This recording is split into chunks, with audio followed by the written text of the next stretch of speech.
Welcome back to the In This Corner podcast. You are witnessing episode 19.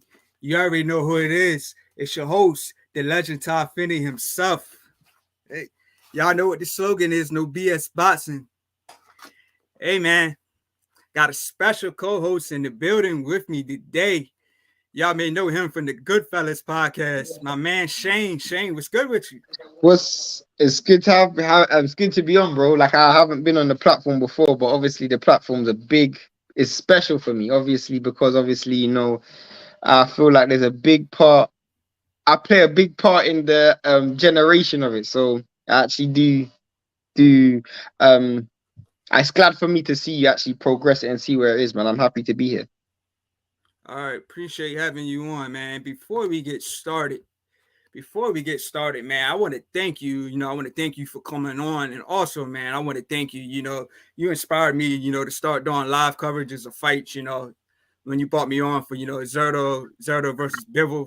We Yeah, covered that yeah. fight. Yeah. So, like, once we did that, man, I started going live, covering fights a lot, man. Like I said, man, me covering these fights, man, that's getting a lot of views. The Tank and Ryan Garcia fight, over 1,000 views. Max Sayo versus Brandon Figueroa, man, that was a big one. I got over 1,900 views for that one, man. So It's crazy because obviously, like, Legend's first like proper constant work was always when we were doing the Goodfellas podcast. Like I think that's what probably built your appetite. And then I remember you hitting me up and saying, well, you hit up Jeff and said, "Oh, you want to start your own thing." And obviously, Jeff is always going to tell you to go forward. And then you came to me and was like, "Oh yeah, I want to do it. I want to like get some artwork done and stuff like that." So obviously, um, it's just good to see you taking your idea that you had, and obviously the conversations that we had, and obviously the logo itself. When we were coming up with the concepts of how to actually make it itself, like you've taken it from like the beginning to where it is now. So yeah, appreciate it, man. Appreciate it, man. Definitely, definitely, doing a lot more than I thought I would, with the episodes, the interviews, the live coverage. So yeah, my channel's going, better than I thought it would. So yeah, man. So like we got a lot to get into, like this weekend, we got Canelo versus John Ryder. That fight's gonna be, in Canelo's backyard in Guadalajara, Mexico. In 2 weeks we got Loma versus, Haney. So I'm looking forward to that fight. We got news this week that Big Baby Anderson, he had a press conference, he's gonna have a fight in his backyard in Ohio. And more news, Ryder was arrested on the gun charge. So have like they announced Anderson's opponent? yeah, I'm not familiar with who he is, man. He's like 19 wins with like 18 knockouts, so he's a power puncher. He's a What's power his puncher. name? I don't know, man. I don't know what his name is, man. It's funny because after Carlos Takam beat Tony Yoka, I wanted to see Jared Anderson versus Takam. Because we've seen Jared Takam actually in there with like world champions, Povetkin, Anthony Joshua. Obviously Joe Joyce wasn't a world champion, but he gave Joe Joyce a good fight as well. So I just felt like Carlos Takam would have been that gap between if you beat Carlos Takam, especially after him coming off a good win against Tony Yoka. It would have been the right fight for you to just take that step up to the next level. Them dudes like the Dylan Whites, the Big Baby Millers. Who else is out there in the United States? It's not a great deal of heavyweights, but even Jerry Forrest, I wouldn't mind seeing him fight. Yeah, yeah. To me, Anderson, Anderson, like to me, he's like one of the best upcoming heavyweights. He's real young. He's got a lot of power, and he's stopping everybody that's in his path. But the thing is, to me, he has defense issues. So that's one thing I'm concerned about him in this fight. Like I said, he is fighting a guy that's a power puncher, but we always see him weather the storm. He takes a lot of big shots, and then he overcomes it, and he eventually stops the guy. But he's fighting a guy that's got like almost all knockouts in all of his fights. So like to me, this is going to be a war. And I think there may be some pressure, since it's going to be in his backyard. So he needs to come into this fight on his A game. No, you're 100% right. Like for me, how I look at it is, I actually feel like with Big Baby Anderson, he's like every other prospect. You know, they're going out there trying to make a name for themselves, trying to make a splash. And majority of the time, their fights are going to be entertaining because they're going to put a lot out on the line. Majority of the time, when you have that, though, you can be defensively reckless and make mistakes. I think there's a lot of Jared Anderson's defensive game that we haven't seen. However, you don't want to develop bad habits, you know, and I feel like there's a fine line he has to walk, because once you start developing bad habits in the heavyweight division specifically, especially defensively, you know, it's very difficult to turn. And Jared Anderson isn't a big heavyweight in itself. So getting caught with a big shot at heavyweight can be career changing. You know, he could easily be in a situation where he gets hit by a dude who's just got ridiculous punch power, but nobody knows him. And it could make all the difference. I remember Daniel Dubois fought Lorena, very defensively reckless in that fight. He got caught with a good shot, got dropped in the first round, could have got knocked out. You know, so sometimes you just have to be relatively responsible at times. And I think this might be actually one of the fights where you actually might see an improvement in defense. Yeah. Speaking of heavyweights, what do you think about this news with, Deontay Wilder, getting caught with, a gun charge? I mean, he is bonded out, but I mean, this happened in California, and they're saying that, he posted something about it's better being safe than sorry. So I guess he's just trying to say that, he was probably riding around, a nice Rolls Royce, and he was just trying to protect himself from getting jacked or something like that. Firstly, because originally how it broke to me was that he got arrested because of tints. Like, not arrested, sorry, he got pulled over because his tints were too dark. And then apparently the police officers apparently said he smelt weed in the car. Did you hear that? Now, the question that I immediately asked was he in the car by himself? That's the first thing I asked, because if you smell weed in the car and you're a professional boxer, immediately I'm thinking VADA testing. So I don't know. But in terms of the gun charge, personally speaking, I'm not aware of the state law in California. I don't know if it's allowed. I don't even know if guns are legal in California or not. I know some states there are, some states they aren't. But to be honest, I mean, the biggest issue regarding that was a lot of people were saying that if there was a conviction behind it, does that have an effect on, the AJ and Wilder fight? If the fight is in the Middle East, you never know if he needs to apply for certain visas. Does that have an effect on whether he can even travel to Saudi Arabia? We don't know. We saw with Devin Haney and Bill Haney, because Bill Haney's prior convictions, he wasn't able, or he couldn't, it was almost he wasn't been able to go to Australia. So if he does get convicted, and I don't think he will, but does that bring the fight into disrepute? I don't know. Yeah, so that was gonna be the next thing I was gonna talk about. Yeah. So it's been rumored that Ryder and AJ could be possibly happening in, Saudi Arabia. My thing is this, this is a fight that, the fans wanted, a long time ago. Both guys suffered a few losses now, but, Wilder is 37. He mentioned before that, he's not going to be in boxing that much longer. He wants to retire by the age of 40, and he's already 37, so he don't got a lot of time on his side. So do you think that this fight is really going to happen?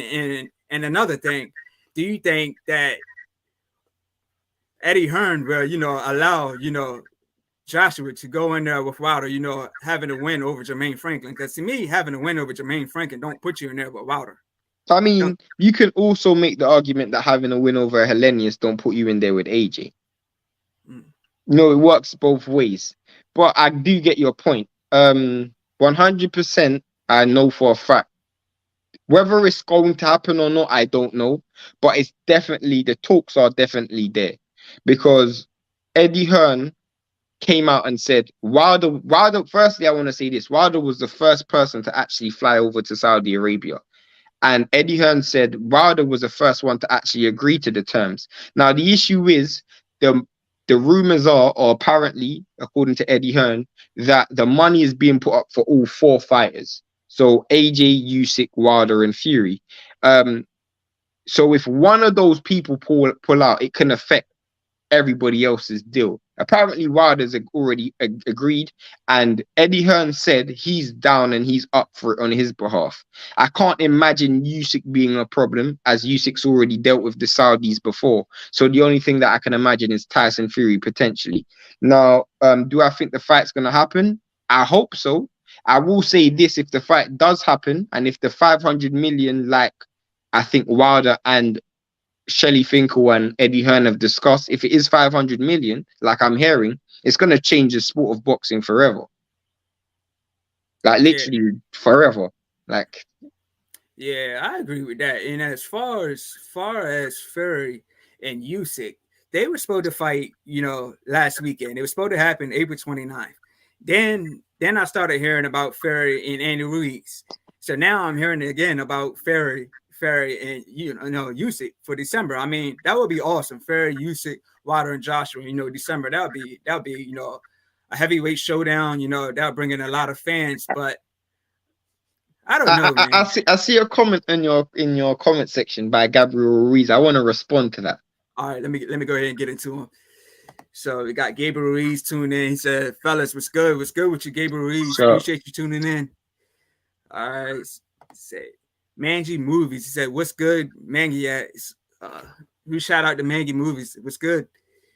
All this is the right, one I want to respond to. all right. So Gabriel Ruiz says Ryder makes a trilogy with Fury while Joshua fumbles the bag multiple times. Joshua needs this fight, not Wilder. So firstly, I mean, thank you for the comment, but you're slightly incorrect. I would say Joshua needs the fight, but I'd also say Wilder needs the fight as well. The reason why Wilder needs the fight is because, let's be honest, apparently, and this is American sources, Wilder only sold 73,000 in his last pay-per-view, or 75,000. That's not pay-per-view numbers. So he is going to need a big name. In the heavyweight division, no matter how you look at it, there is no heavyweight that has sold more pay-per-views and done more ticket sales than Anthony Joshua. That's just a fact. So they need each other. I'm not disagreeing with you entirely. They definitely need each other. There is no bigger bag for Wilder than AJ, and there's no bigger bag for AJ than Wilder, potentially Fury. But at the end of the day, the deal that is being discussed is for Wilder versus AJ. And I think they both need each other. From a financial perspective, that is anyway. Yeah. So who you got in this fight if it does happen? I'm going Wilder, just because I think psychologically AJ still isn't 100% there, and I still feel like he's finding himself. I don't think Wilder is. I don't think Wilder's style is very basic. If he can land the right hand, he lands the right hand. If it doesn't, he doesn't. But with AJ, I feel like he's almost overcomplicated his style so much that picking and choosing when to be offensive and aggressive has almost become a puzzle for him. He's literally, it doesn't come natural. It's almost forced. And I feel like going in there with Wilder, second guessing, you never want to be doing that. You want to be very sure about where you want to be, where's the safe spaces to be at. I think if we're just breaking down the X's and O's of attributes, there is no way you can say that Wilder has better attributes and better fundamentals than AJ. There's no way you can say that. But just because of the psychological strength of Wilder, and I feel like he's very much more secure with himself and the way he wants to approach the fight, I will lean towards Wilder. Yeah, I want to add that we know that Wilder is got the most power. He's like the most powerful puncher in the heavyweight division.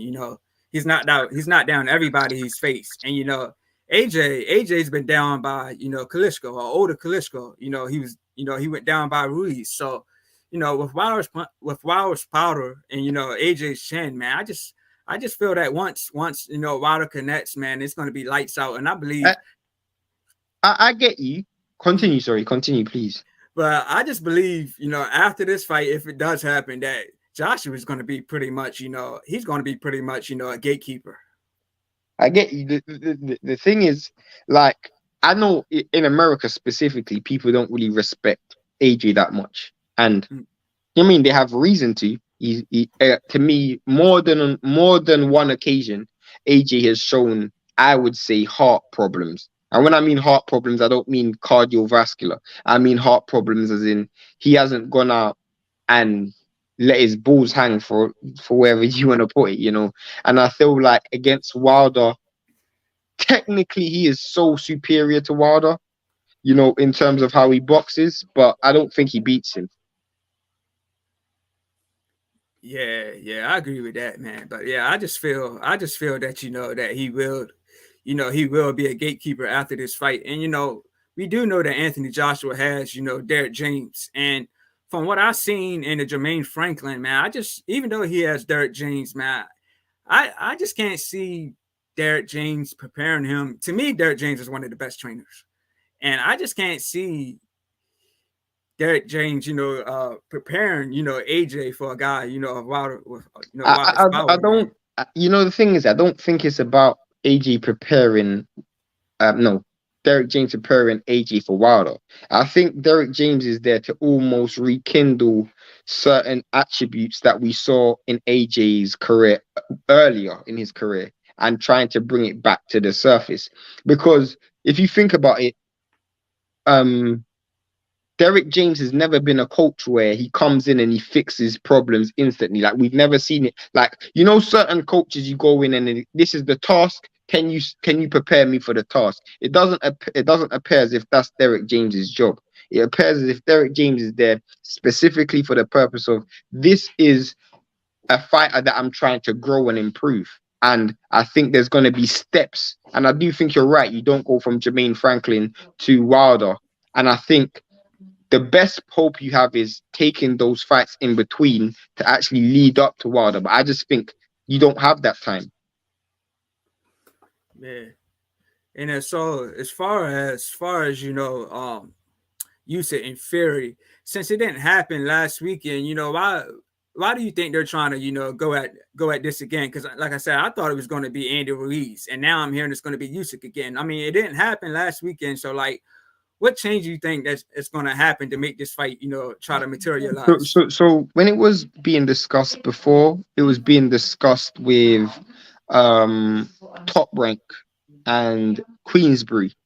And I think from a promotional perspective, they were trying to do it in the UK, and the finance wasn't there. So that was literally the problem. And it was always going to be about money. When you got the Saudis and they're putting up the money that they're saying that they're putting up 500 million for the entire card. I mean, let's be honest, nobody's trying to lose out on that.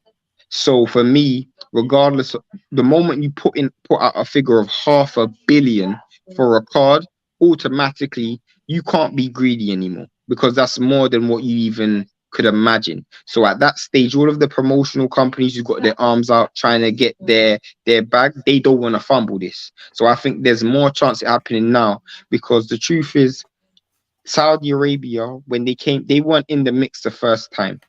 The fact that they've come out and said this is the figure 500 million, it gets everyone's attention straight away. Like, legend, if someone comes to you and says they're going to offer you 2 million for your channel, immediately it gets your attention. Immediately, you see my point? And that is literally what they've done.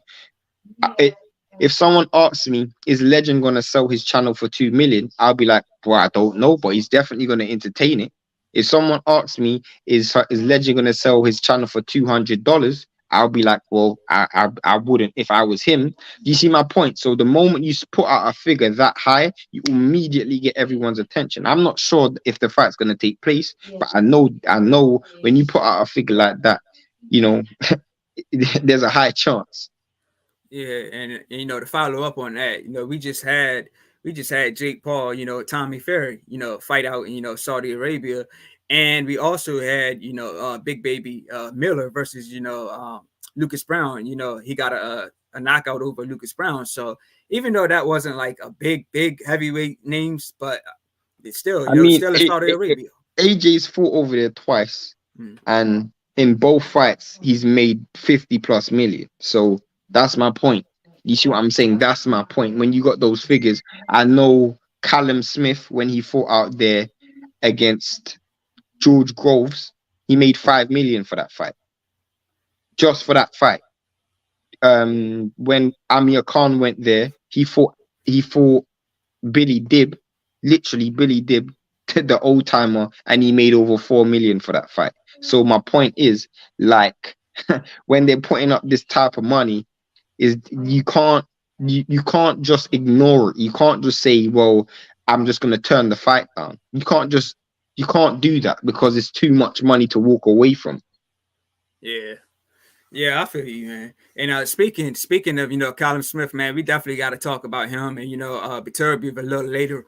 So let me get into these comments. So Gabriel Ruiz, he says agreed. I think Ryder has no problem going out on his shield. Ryder by TKO. Yeah, No, yeah, but man. yeah, in terms of Callum Smith, yeah, man, I think it's a tough fight. It's a tough fight. I think Beterbiev wins that fight though. You think so? Beterbiev's way too powerful, way too schooled. When we saw in the John Ryder fight and in the John Ryder fight and in the Canelo fight, how easy it was for fighters to get on the inside against Callum Smith. The one fighter you don't want to get on the inside against you is Beterbiev. When he gets on the inside and he starts working that body, pounding you with power punches, just shot after shot, you're in serious problems. What I will say though is we've seen Buddy McGirt do a fantastic job with Callum Smith so far. He's really got Callum Smith fighting almost like how we had Kovalev fighting, fighting behind the jab and really loading up on the backhand at long range. We've always known Callum Smith has got power. So if Beterbiev does get caught with the right shot, he can go down. We've seen him knocked down in the past. So if he does get caught with the right shot, and I know Buddy McGirt will be training on that, trying to walk Beterbiev onto punches, but I just think Beterbiev will be too much. Yeah, another thing, Beterbiev, like he's 37, I believe as well. So like time isn't on his side, but he does got crazy power, and I do think that fight with Yard did take a lot out of him, just from my opinion, because Yard did real good. A lot of people was expecting Beterbiev to get Yard out there early, but to me, Yard was game. Yard was game that fight, and he definitely gave Beterbiev a war.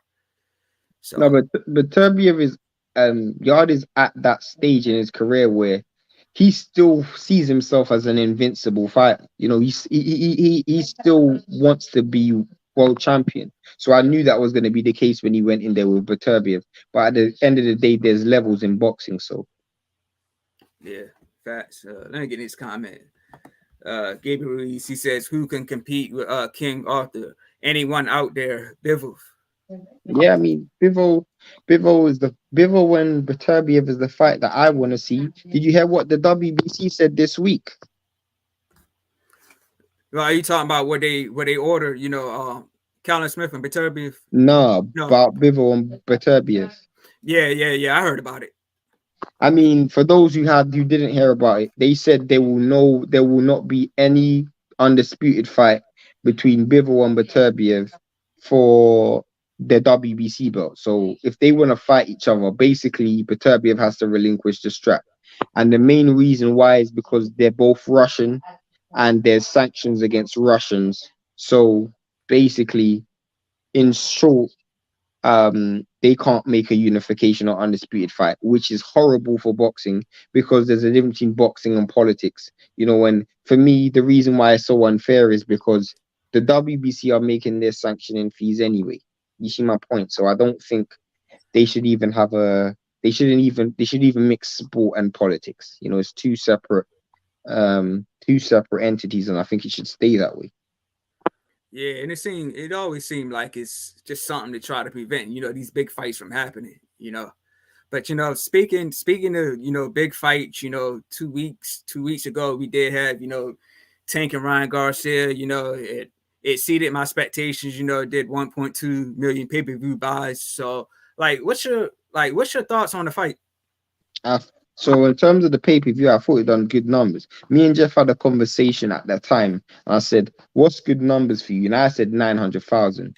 Jeff said if it does 900,000, that's really good. The fact that it done 1.2, that is incredible.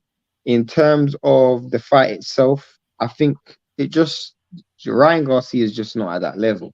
And I think we saw Ryan Garcia is just not at that level.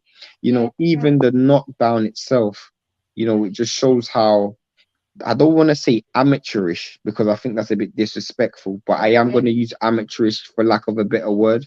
How amateurish Ryan Garcia was and how he even let Tank Davis do that to him. The first knockdown, very, very reckless, fighting with his chin in the air, just going. He threw three left hooks in a row, and they were all telegraphed.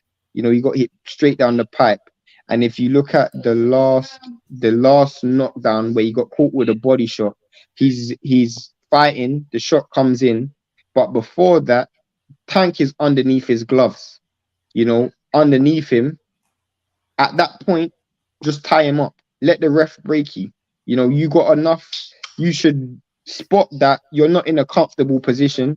Tie up or push him down to the floor or do something to engage a clinch just so he don't get any shots off. When he's underneath you, he pulls away and tries to throw a punch. That is very, very naive.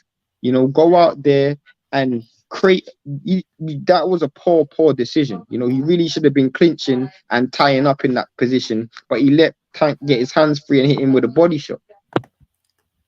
Yeah, and to follow up that, man, I've always said that I know sometimes a lot of fighters always come out and say that they don't watch footage of the fighters. I know they leave that up to the trainers. Okay, so if we can go to Santa Cruz, if you look at the Santa Cruz fight, Santa Cruz threw what, 3 jabs in a row, and then what, Tank uppercutted him. Okay, got him out there with one shot. Okay, we can move forward to Rolly. Rolly threw a right hook up top, then he threw a right hook down to the body. And then what did Tank do? Tank dodged it and caught him flush, and he went down.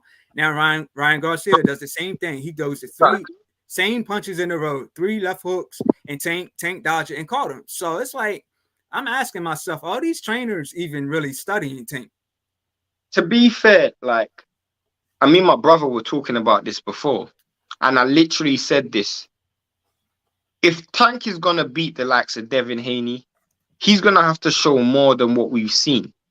Because for all the strengths of that he has, the power, the explosiveness, the head movement, for all of those strengths, majority of his knockouts are coming because of his opponent's mistake. And mistakes that you shouldn't be making. The truth is, it is so easy to telegraph Ryan Garcia's left hand because the truth is, he loads up on it every time. Me and Jeff had a conversation before the fight, and I said the only way he should be using that left hand is as a form of parry. So you don't load up on it, you almost use it as a check shot. So if you see Tank coming in and Tank loads up on a punch, you catch him in between the shot. That's the only way he should have been using it. Or use it as a slap jab. When you try to center your opponent because he's a southpaw, those are the only 2 ways I want to see you using it. He loaded up on every single one. And you think about Rolly loading up on a shot. He's leading in with a lead right hand, backhand against a southpaw from mid-range. Poor skills. You don't do that.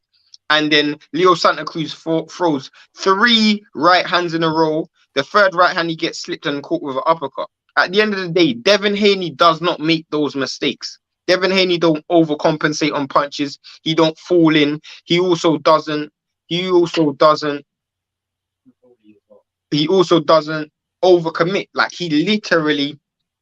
He throws his punches, he gets what he needs to get, and he keeps it moving. He ain't going to be there for counters. He ain't going to be over aggressive and get greedy and try to load up on punches. And if he ever has Tank in a position where Tank is underneath his gloves, he would initiate a clinch. He would impose his size and his weight. There's no way Tank Davis should be landing a body punch in that position. You know what I'm talking about? The time when Tank is underneath his gloves. Yeah. Yeah, but that's what I'm saying, man. It's like I just feel that no trainers are really studying Tank. Like he's got power, he's got power, he's got good defense, he's got ring IQ, and his timing is perfect. And he's just the kind of guy that you can't make those mistakes again. Because like I said, it only takes him one shot. It doesn't need. He don't need combinations. He put you down with one shot, and like I'm saying, all these guys are going down the same way. No, facts. They all go down for that same mistake. And when you talk about the trainers, for me, I'm not going to lie to you. I don't think it's got anything to do with the trainers. You know why? Do you know why I think that? Because I feel like every fighter goes into a fight with Tank with a certain mindset. They go in there with a certain mindset to be responsible, to be respective of his power, to be a bit standoffish. But the point is, Tank lures you in. He lures you in because he don't throw a lot of punches. So you get relatively comfortable. Look at the Rolly fight. Rolly's getting comfortable. He's building his confidence, and he feels like this is the time to flick the switch and try to impose himself. Ryan Garcia gets knocked out after his best round. The round before was his best round, and he gets knocked out the next round. So it's a case of building confidence. If you look at the round before when Leo Santa Cruz gets knocked out, Leo Santa Cruz had Tank Davis backing up the whole fight. All of a sudden, he gets overconfident, and he tries to load up his attacks. And I feel like with the mindset of Devin Haney never gets greedy. He never gets greedy. He's always thinking, I'm just taking it to the next round. He's constantly thinking about taking it to the next round and taking it down the stretch. And I feel like for Tank to win that fight, he has to show something different. Yeah, and one thing about Ryan Garcia, I'm not comparing Luke Campbell to Tank, but in the Luke Campbell fight, he went down hard, but he came back strong and won the fight. But I felt like after the knockdown in the second round, I guess he was like, whoa, man, this guy's power is different. And like after that, to me, man, he didn't know what to do. Facts. So, but that's what I'm saying. It's got nothing to do with the coaches, because I get what you mean. I definitely understand what you mean when you say, does the coaches not listen? Does the coaches not watch Tank? But the truth is, Legend, if you tell me this is the game plan, when I go out there and try and execute the game plan and you start seeing it working, sometimes you feel like, you know what, I'm actually going to try and almost impose myself a bit more. And whilst that might not be your instruction, because I'm a fighter, I still have to fight off initiative. I still have to fight off my own, my own instincts. So you can only teach me so much. And I'm pretty sure Gooson's instructions to Ryan Garcia would have been, be respective of his power. Be standoffish a bit. Use your jab. Generate a bit of distance. Impose your size and reach. But sometimes you just believe in your own hype at times and you get carried away. Yeah, I don't think, Ryan Garcia, this is a fight he wanted a long time. He talked a lot of trash, the Tank in the past. So I mean, this was your moment. This is your moment on the big stage. Like, to me, he just didn't perform well under the big lights. I mean, I felt he could. I know body shots take a lot out of you, but soon the ref counted 10, then he got up. So I felt that he could get up, but he probably just didn't want to take any more punishment. So no, that's definitely what it was, bro. He saw the fact that if he stood up, he would have probably been knocked out cold. So he thought, you know what, I might as well just take the knee and live to fight another day. Which I don't blame him for doing it. I'm more angry at the fact that he even let it get to that stage. Because if I'm a coach and I'm sitting down there with him watching the fight back, and I'm like, at that position, you should have tied him up. You should have never let him get that shot off. That's what I'll be saying. For me, when I look at fights, I'm always looking at it from a technical aspect of things. You look at when Wilder fought Fury. Wilder was imposing his size so much against.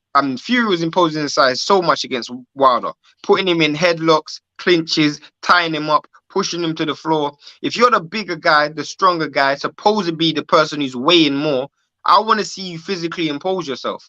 You have a Tank in a position where he's underneath you. He's literally underneath you, and you decide to, I don't even know what to call it. He just does not initiate the clinch. You know what part I'm talking about? Yeah. Yeah, and that's the thing, man. Tank, like I said in the Barrios fight, and I said in the Ryan fight, Tank, these guys look like giants compared to Tank, and he's still putting them down. So I mean, even though they're a lot bigger than him, he's still putting them down. So, but Facts. yeah. So what do you think about Ryan Garcia dropping Goosen? I personally feel like at the end of the day, Ryan Garcia reminds me a lot of Chris Eubank Jr. You know, certain dudes who who go into the pros with a certain level of reputation, and they've got a very, very big following that they may not necessarily have earned. Because I don't think Ryan's done anything in boxing to actually earn the level of notoriety and credit that he's actually got. They actually believe in their hype. And the issue is, more often than not, I feel like there's an issue beforehand, but because you're in camp together, you just brush it under the carpet. The moment something goes wrong, the spotlight goes on all of those problems. The issue with Ryan Garcia is, I can tell you this for a fact, the personality he has right now is uncoachable. He has an uncoachable personality, untrainable personality, because the truth is, at the end of the day, he is the head of the gym. Ryan Garcia seems like a person who needs people to tell him how good he is, tell him, how well he's doing, and almost massage his ego and let him get away with things that are not necessarily correct. I remember Canelo talking about how Ryan Garcia was working in the gym, and how Ryan Garcia wasn't in the gym every day. He wasn't working hard every day, and he was almost doing things the way he wants to do things. And I feel like no matter who the coach is, whether it's Goosen, James, I don't know, don't matter who the coach is. You have to be the coach has to be the one in charge. Period. The coach has to be the one in charge. Yeah. Yeah, so okay, so he's got Goosen out the way. So now De La Hoya didn't even show up to the post conference. And Neither what of I them did. feel, I think De La Hoya, we can go back to when he fought Mayweather. He lost to Mayweather, so I think he was salty about that. You move forward to Mayweather and Ricky Hatton. I remember watching 24/7 when De La Hoya was in Ricky Hatton's camp. He was giving him some advice, on how to beat Floyd. Hatton lost that fight. Move forward to Shane Mosley. De La Hoya and Shane Mosley are good friends. I remember when Shane Mosley caught Floyd Mayweather with that big punch in the second round. De La Hoya jumped up, going crazy.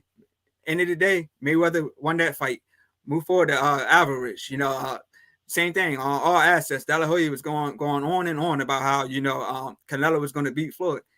Floyd beat him, and now you got Mayweather Promotions, promoting Tank, and fighting Ryan, and then Ryan loses that fight. So I just feel like De La Hoya just been embarrassed so many times by TMT.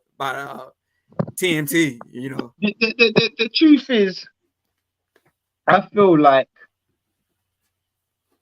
there is some. I felt sorry for Ryan Garcia. Firstly, I wanted to see that.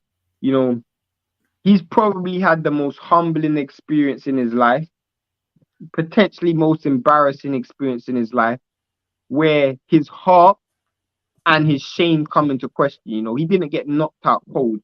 He quit.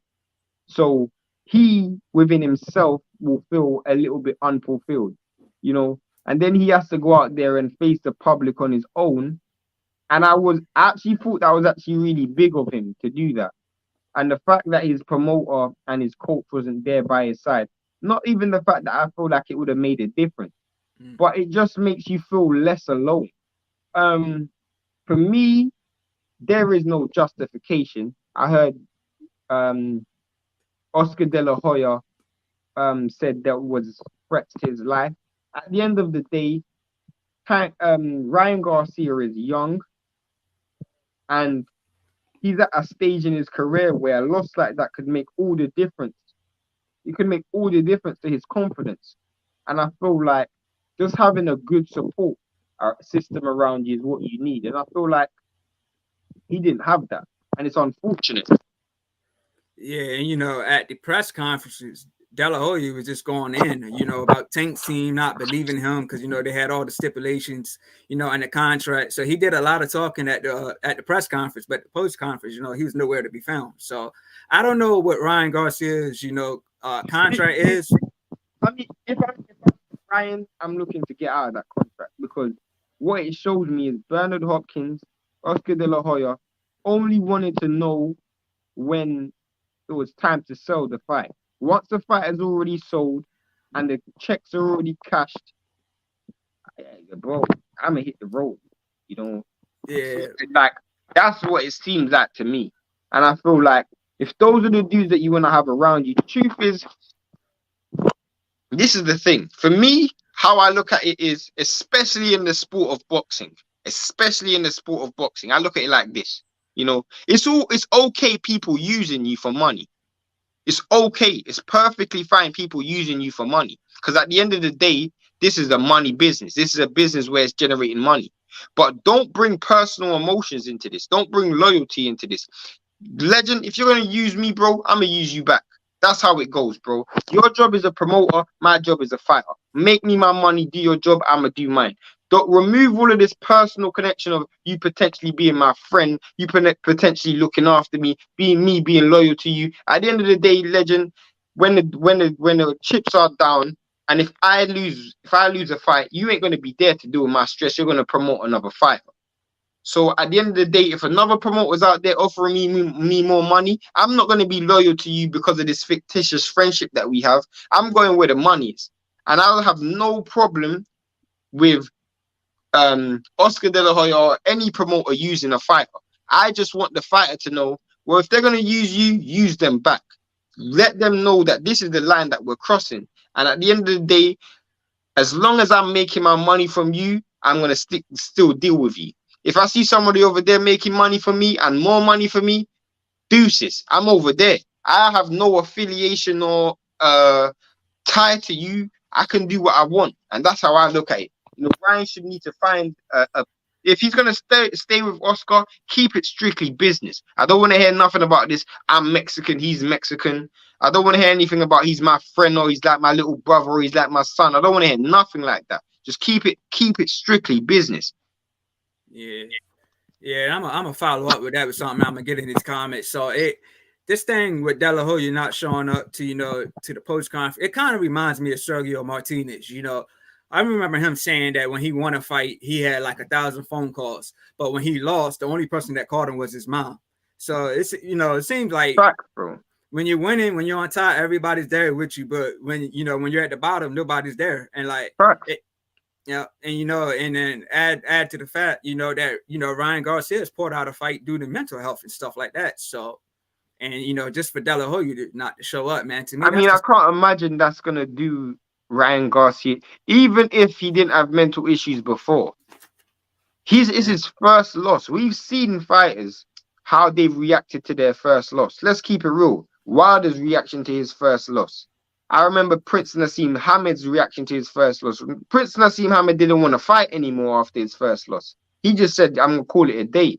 We've seen fighters react so Adrian Broner after his first loss. We see fighters react to their first loss. They don't. So at the end of the day, someone like Ryan, who has such a social media following, you can only imagine the amount of trolling he would have faced. And to face that and face the public shame and embarrassment, as well as the pain of actually being abandoned by your promoter and your manager, ain't no help. Yeah, and the internet's undefeated, man. It don't matter who you are. It don't matter who you are, man. You could be the best fighter. Like once these fighters take losses, man. Now there's a video of Ryan. It's a video of Ryan. He's on a cell phone and he's got like a pad on, and so it's a lady, punching his body, and he's talking on his cell phone like the punches are not hurting him. So they basically just trying to say, oh, but you can't take Tank's punch. So. Bro, I've seen people meme the dude and say Black Lives Matter. The guy took the knee for Black Lives Matter. Bro. I see someone post a video with him taking the knee and then playing the national anthem over it. I like Colin Kaepernick. Bro, the internet's undefeated. Facts, man. Facts. Let me get these comments, man. Gabriel Reeves, he says, absolutely correct. Tank took a page out of the Tyson book and got a spot where Ryan can't get anything off, and Tank was in a spot to land. Wilton Henry says, good conversation, fellas. Salute, man. Salute to my guy, Wilton Henry, man. Definitely subscribe to his channel. Last one's at the bar. Uh, and Gabriel Ruiz, he says Nassim was a perfect example. Barrow crumbled his physique. Yeah, Prince Nassim literally like, and whenever I talk about people reacting from like defeats, I always bring up Prince Nassim because for me, he's the most extreme case. I remember when he was undefeated, he used to say, Allah will never make me lose. That was how much confidence he had in himself that he would never lose. Like, and I always use this statement. I say, when you take your first loss, in build up to your career, every win builds up an ego. It builds up security. It builds up this character that you become. You know, the person that you look in the mirror every day becomes bigger and bigger and bigger. You almost believe in the hype that you have. There's a level of delusion. The moment you take that first loss, you don't go from 100 to 90, you go from 100 to 0. And the person that you see in the mirror, you no longer recognize. You no longer recognize the person who could never lose a fight because you lost. You no longer recognize the person who was undefeated, greatest fighter of all time. You no longer recognize that. And Prince Naseem Hamed is the greatest example of that because he was still an elite fighter when he lost the fight. He was still an elite fighter. But because he lost the fight, he said, I'm not fighting anymore just because of one loss. And that's my point. Ryan Garcia, I'm not saying that that's going to happen to him at all. But I'm saying one loss can make a massive difference. Look at Teofimo Lopez. One loss, and bro, he hasn't looked good ever since. And he's another young dude who's going through a lot mentally. And it doesn't help when we're in an era where everybody's waiting for you to slip so they can just dash in their 2 cents, you know? Yeah, and as far as Tia, after the Santa Martin fight, he questioned himself, do I still got it? So, Bro, I'm telling you, you do that. You do that. Like, you can be the most confident person in the world, literally the most confident person in the world, and then one loss just brings you right back to square one. uh, let me send put the link in the chat for G5. Yo, bro, if Jeff jumps on this live, But yeah, and I wanted to follow up with what you said, man. To me, like the one fighter to me who had the most excuses after his losses was Ryder. Like I was disgusted with that stuff that Ryder was saying, man. Like his excuses, man. Like his water being spiked. His suit was too heavy. Like he just had excuse after excuse. no, but that's the thing, bro. You know the thing is, bro. Let me show you what it is. Yeah, Let me I let me get that from you. understand it from a psychological perspective because I study boxing psychologically. Like when you understand that fighters after they take a loss, they need something to hold on to. All of a sudden, down is up and up is down. They need something to justify how they lost. Does that make sense? And someone brought up a good comment. They were talking about Duran and Leonard. The difference with Duran and Leonard was they were fighting in an era where, for one, I don't think there was so much pressure on losing. Like losing your O wasn't that big of a deal. And also, they weren't fighting in an era where I would say there's as much memes and the internet trolling and stuff like that. So they weren't dealing with as much stress after their loss. But they're 100% right. Jeff, what's up, bro? Hey I ain't yo, heard from you in a while. hey bro, I came up with a nice solution because Shane and I be missing each other all the time. I'm about to start calling him International Shane because this dude he stay in the airport. Well, he stay in the airport. Shane, Bro, just move to the I'm flying out in 2 states, months. bro. Just I'm move flying to the out in 2 states months. and we'll be fine. Like just move to Philly and we'll get you I'm lined flying out up. in 2 months as well. I'm For real? going in 2 months. Okay. T Finney, what's up, baby? What's good, man? Appreciate having you in the building, man. Hey man, legendary combo up in here for sure. For sure. What we Yeah, talking about? What we doing? What we doing? man, we were just talking about what fighters be going through, after their losses, man. They're not the same fighter once they take a loss. So In relation Bro, to Ryan, mainly. in relation to Ryan, um, the thing that's funny with Ryan, like, and Shane and I talked about this before the fight. We pretty much called the fight before the fight happened, but it was a private convo. It was about an hour and some change, Shane. Facts. Like, we pretty much broke down the fight exactly how it went down. So with Ryan Garcia, he's the classic example of he's been surviving off of physical talent like you can tell he's never been really in the gym and had to learn things that didn't have anything to do with his physical talent. You know what I'm saying? Like, it's so evident. Now, Goosen is a good trainer, but I think Ryan Garcia is so far gone as far as just lack of Yeah, who is fundamentals. that like? Give me what, because I mentioned the name. I'll see if we're thinking on the same page. Who is that like? Oh, Amir Khan for sure. Is Like, another fight I brought up as well. yeah, is another one. Yeah, Pure physical talent. How and far back we going? Is it uncoachable. recent? Uncoachable. Uncoachable. Eubank. Yep, that's what I said, bro. It's like you, man. They're uncoachable. Eubank, like, it's crazy. Like with Finney, like with Eubank, like he didn't go to Roy Jones to get coached. He went to Roy Jones to emulate. There's a difference. You know what I'm saying? Like he didn't go there to learn the fundamentals. Like, why are you gonna go to a coach that never used fundamentals really in his career? Like, that's the reason why he couldn't, like, the back half of his career was so bad, because he never depended on the fundamentals. He Yeah, never that's a depended good on point because you yeah. think about like James Toney and Bernard Hopkins. They age so much better than Roy Jones Jr. Mm-hmm. Yeah, it's kind of like the guys that are like super athletes. Like, once they start losing that athleticism, you have to depend on basics. Now, the older Roy Jones, he could have dominated a fight with his jab. He had a great jab when he flashed it, but he was so used to throwing everything. The reason he was getting knocked out later on in his career is because he was so used to throwing lead left hooks. He was just getting caught by guys that was fundamentally sound, like Tarver's fundamentally sound, Glenn Johnson fundamentally sound. Like, later on in his career, they sitting on that shot. They know he's not coming in with nothing but that lead left hook.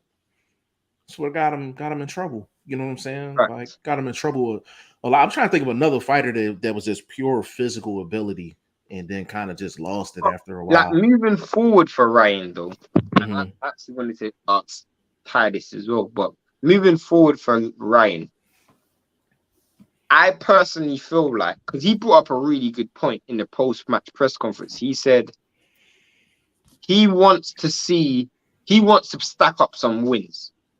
If that's the attitude you're going with, that's the right attitude. Firstly, you have to stack up some wins, build back up your confidence because you need that confidence. Mm-hmm. But he actually needs a coach who's actually going to deal with him on an emotional level and a psychological level. Not just because for me, Goosen is very, very textbook. Here is the fundamentals in boxing. And the truth is, the personality types don't gel. I want to see him in there with someone who almost like what Wilder had, you know, a friend who's going to deal with you on an emotional level and a physical and a psychological level. Who you think that is, though? I mean, the first name that springs to mind when I think of psychological is Teddy Atlas. But then Teddy Atlas ain't going to be in the gym every day with you. Teddy would Teddy Atlas is a destroy. bit too much militant. Teddy. So Yeah, Teddy's militant. the other coach that I thought of potentially was Manny Robles. But then even with Manny has other fighters. So how hands-on can he actually be? Do you see my point?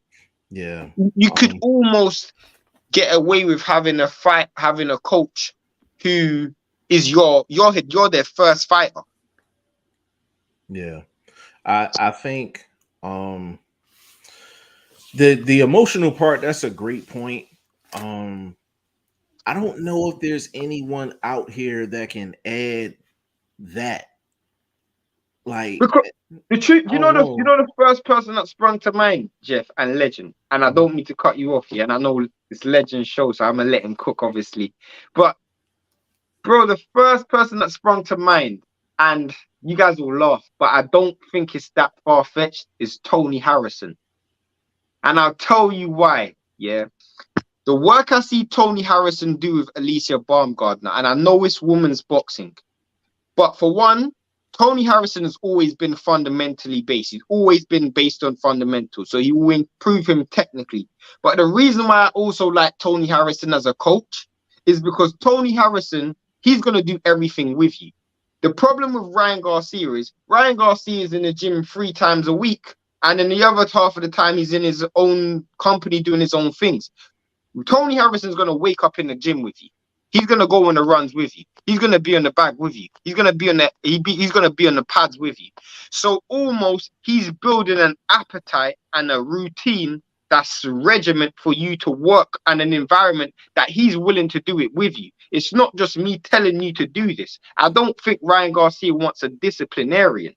He doesn't, but let me answer your question with a question. Do you think Ryan Garcia knows that he's not fundamentally sound? That's a good damn question.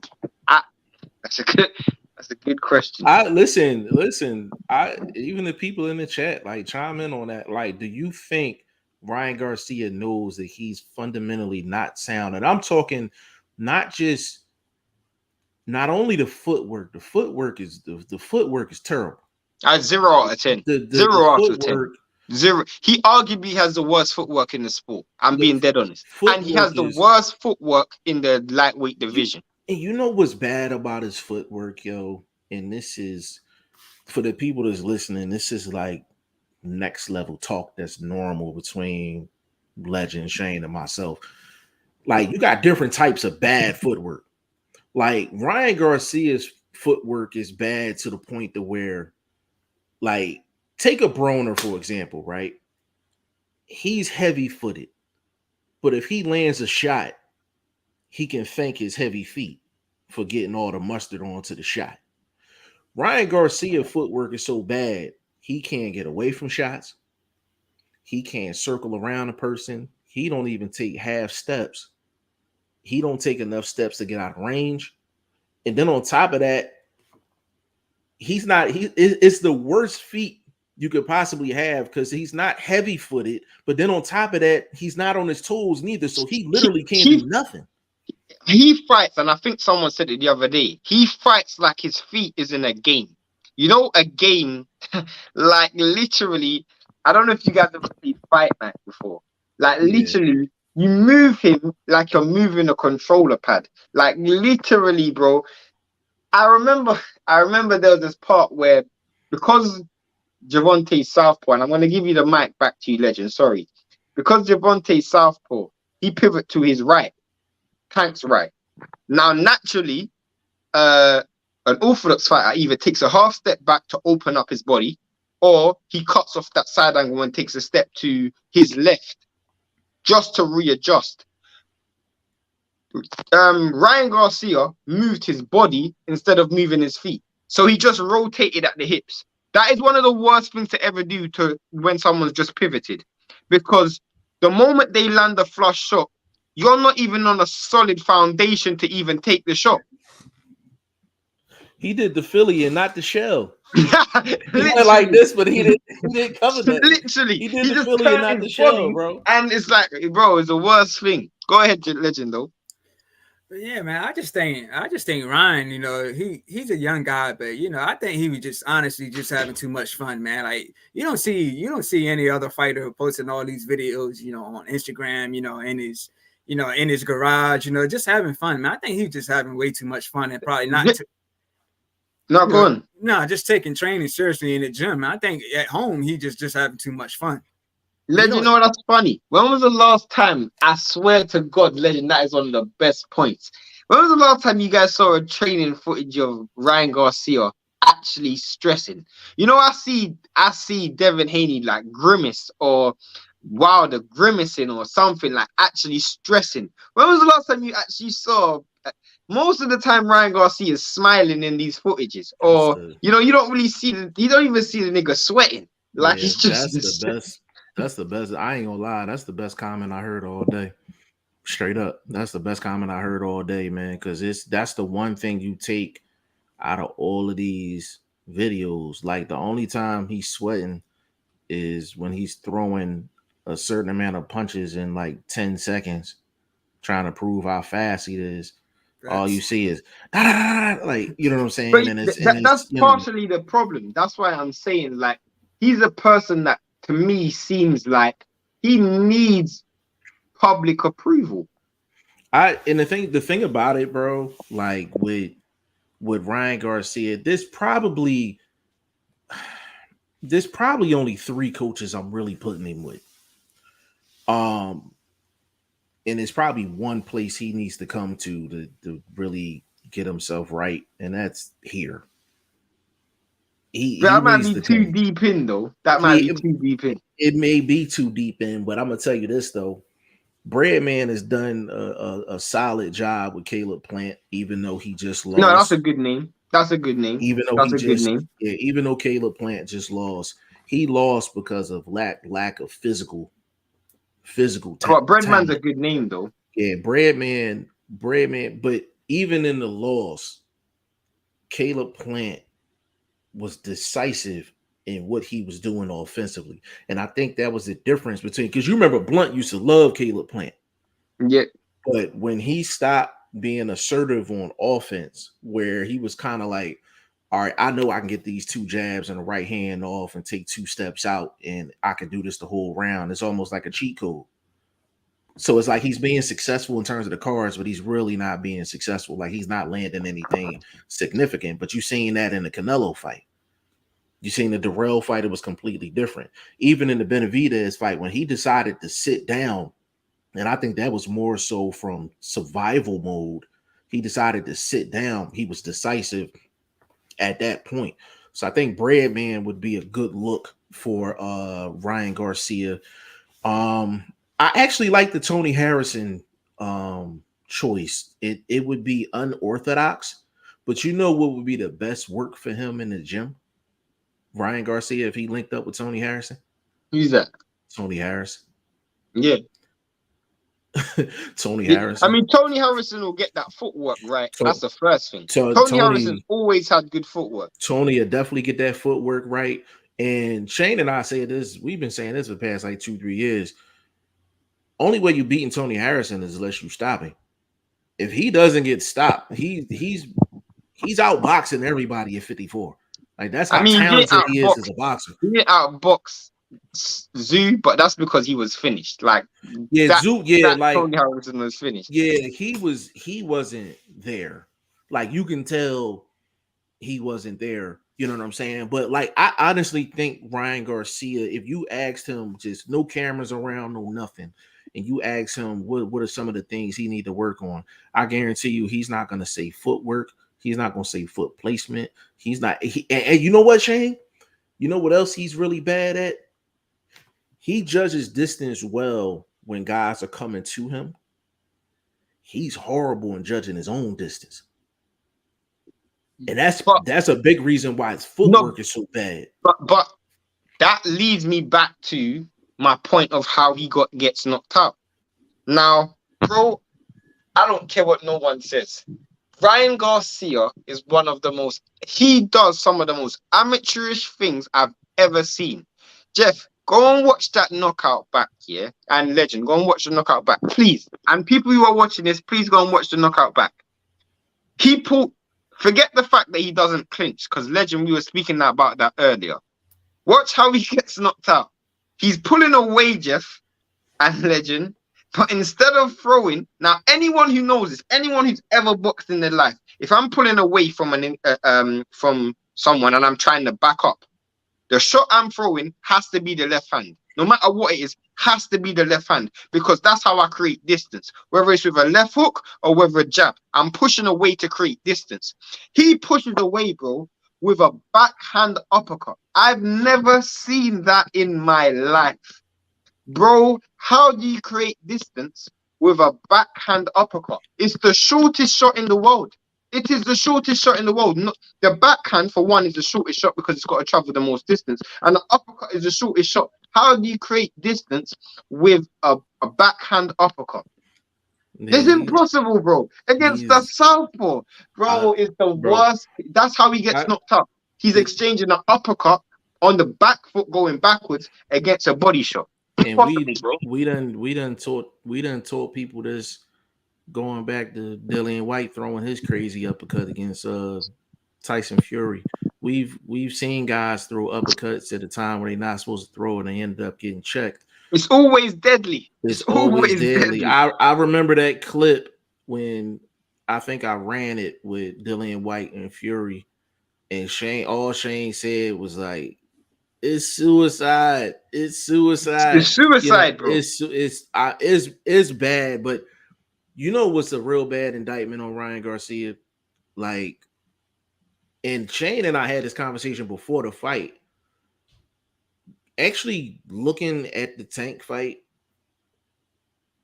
he actually made no improvements with Goosen. He made no improvements with Goosen. The one thing that I thought he was conscious of, it was a mirage. And Legend, just to bring you in on it, I told Shane, I said, I don't know yet. I said the two guys that he fought with Goosen didn't offer any offense for me to determine whether he's leaving out the back door and he's conscious of where his hands are. And I said, I don't know yet. I was like, I think he's working on it, but it's kind of like he's leaving out the back door and his hands is like this. It's kind of similar. He got an umbrella, but it's 3 holes in it. But like Jeff, you got a shield, but you still. How did he get knocked out though? Leaving out the back door, going backwards. He gets knocked out leaving out the back door. And these are basic things, and I know with Shane, of course, and Legend, you done been with us for a minute. Like, these are basic things that we tell people that's listening. We be like, yo, if you leaving out the back door, both hands up and really leave out the back door. If you're leaving out the back door and you're not leaving all the way out, I'm like, that jab to the chest is a beautiful thing. You got to throw the left hand. You have to throw that lead hand. Especially against Tank and a southpaw, to be honest with you. So Tank is southpaw, so Tank is here. Ryan Garcia is traditional, so he's here. So if he's trying to back out the pocket, it's easier for Ryan Garcia going up against a southpaw because really he don't even have to aim for the chest. He don't even have to aim for the chest. He can get this. He can get this here and almost shift him sideways. Literally. Or the slap, or the check hook. I was saying that earlier today. The check hook push. That no matter what it is to create distance, everybody knows if you want to create distance from yourself and the wall and you're standing side on, you have to use your lead hand to create that distance. You can't use your backhand to create the distance. It's physically impossible. It's if Ryan Garcia had the basics, the way Tank fights, and this is why Shane and I was pretty sure what the outcome was going to be. With that height and that reach over Tank, and Tank jumps in, that lead shot, that left hand to this area here, and that check hook to reposition him, not to land it, just to center him out. Or you can throw it just so you can get your half pivot out and give yourself distance. Those are the parts that Ryan Garcia does not understand. He doesn't throw. Now, he did throw some feints. I will give him that. He threw some feints. I never seen him throw any feints. But the thing is, if you throw a feint and that's it, what's the point of it? Like, if it's not leading to anything, what's the point you throwing a feint and that's it? Ryan Garcia is like, to be honest with you, he has all the physical talent in the world, but he's a lost fighter. Like, he's really a lost fighter. And he was at a point where, I mean, of course, you got to take this fight. You got to take the bag. We all understand that. But I don't think Goosen's okay. It's just that wouldn't have been my top choice for Ryan Garcia. He has to understand I don't think anybody told him what his flaws are. Even when he was in the Mayweather gym years and years and years ago, he was just doing sparring, just going into wars. It was just sparring wars. Like, I'm like, you know what I'm saying? Now, Finny. Hey, I was gonna ask you about the comment section. yeah. Let me get to it though. Duran and Leonard were a perfect example of bounce back fighters. Yeah, definitely. Yeah. How do you say Joe's last name, Oh, man? Kawasaki. I had a hard time saying it. So is Joe Kawasaki considered having solid fundamentals because he destroyed Roy Jones? No, not Ooh. because he destroyed. He did have good fundamentals though. Rui, that's an interesting comment. I guess the best response I can give to that is Roy later on in his career is kind of, to be honest with you, he kind of had the Broner effect. You throw any type of volume against Roy later on in his career, you're winning. Facts. Roy was never a volume guy. He was like, He's he gonna was so pick his spot. explosive. Yeah, he picked his spots, but once he land that shot, then it's a rainstorm after that. It's an interesting comment, though. It's an interesting comment. Yeah. Then he said he liked Buddy McGirt. I'm a big fan of Buddy McGirt, but I don't like him for Ryan. I agree 100%, man. Buddy McGirt is for specific people at specific times in their Literally. career. And Buddy McGirt, for me, is too much similar to Reynoso. Not in the way they coach, but in the fact that they both have so many fighters. Ryan Garcia needs someone who's going to be with him to train him every single day. You know, he can't be with some, because Buddy McGirt trains like 7, 8, I won't say elite fighters, but at least fringe level. You know, Callum Smith is fringe level, Dylan White's fringe level. I mean, I could go down the list of how many fighters this guy's got. You know the bad thing about discussing coaches for Ryan Garcia, like, if you get a coach that's too good, then you're completely reprogramming the robot. Facts. And when you're reprogramming the robot, then they're not themselves. So even if they are improved as, fundamentally, like, he's gonna regress in so many other areas that before probably was natural to him. He probably gonna still end up getting knocked out because he's Facts. overthinking it. It's not natural.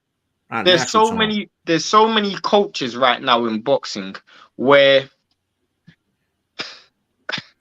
I just feel like we're yet to see a coach who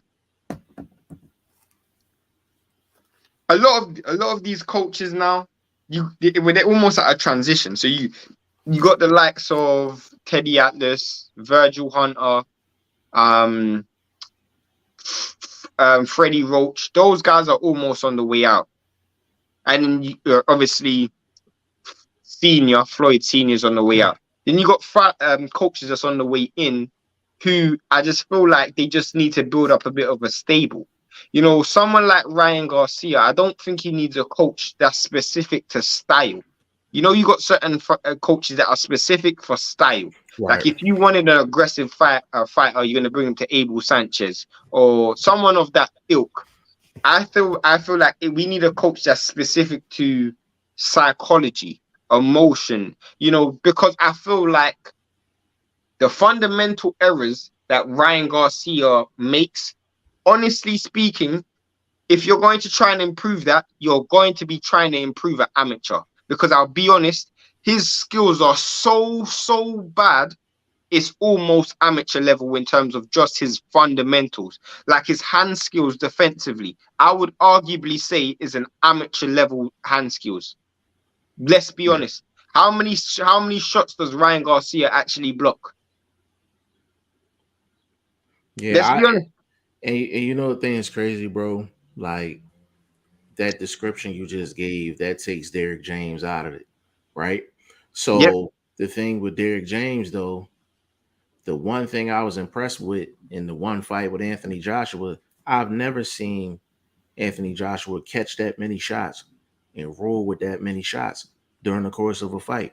He was excellent at it. You can talk about the opponent Gas all tank you was want. good as well. His gas tank was good as well. Gas tank was good as well.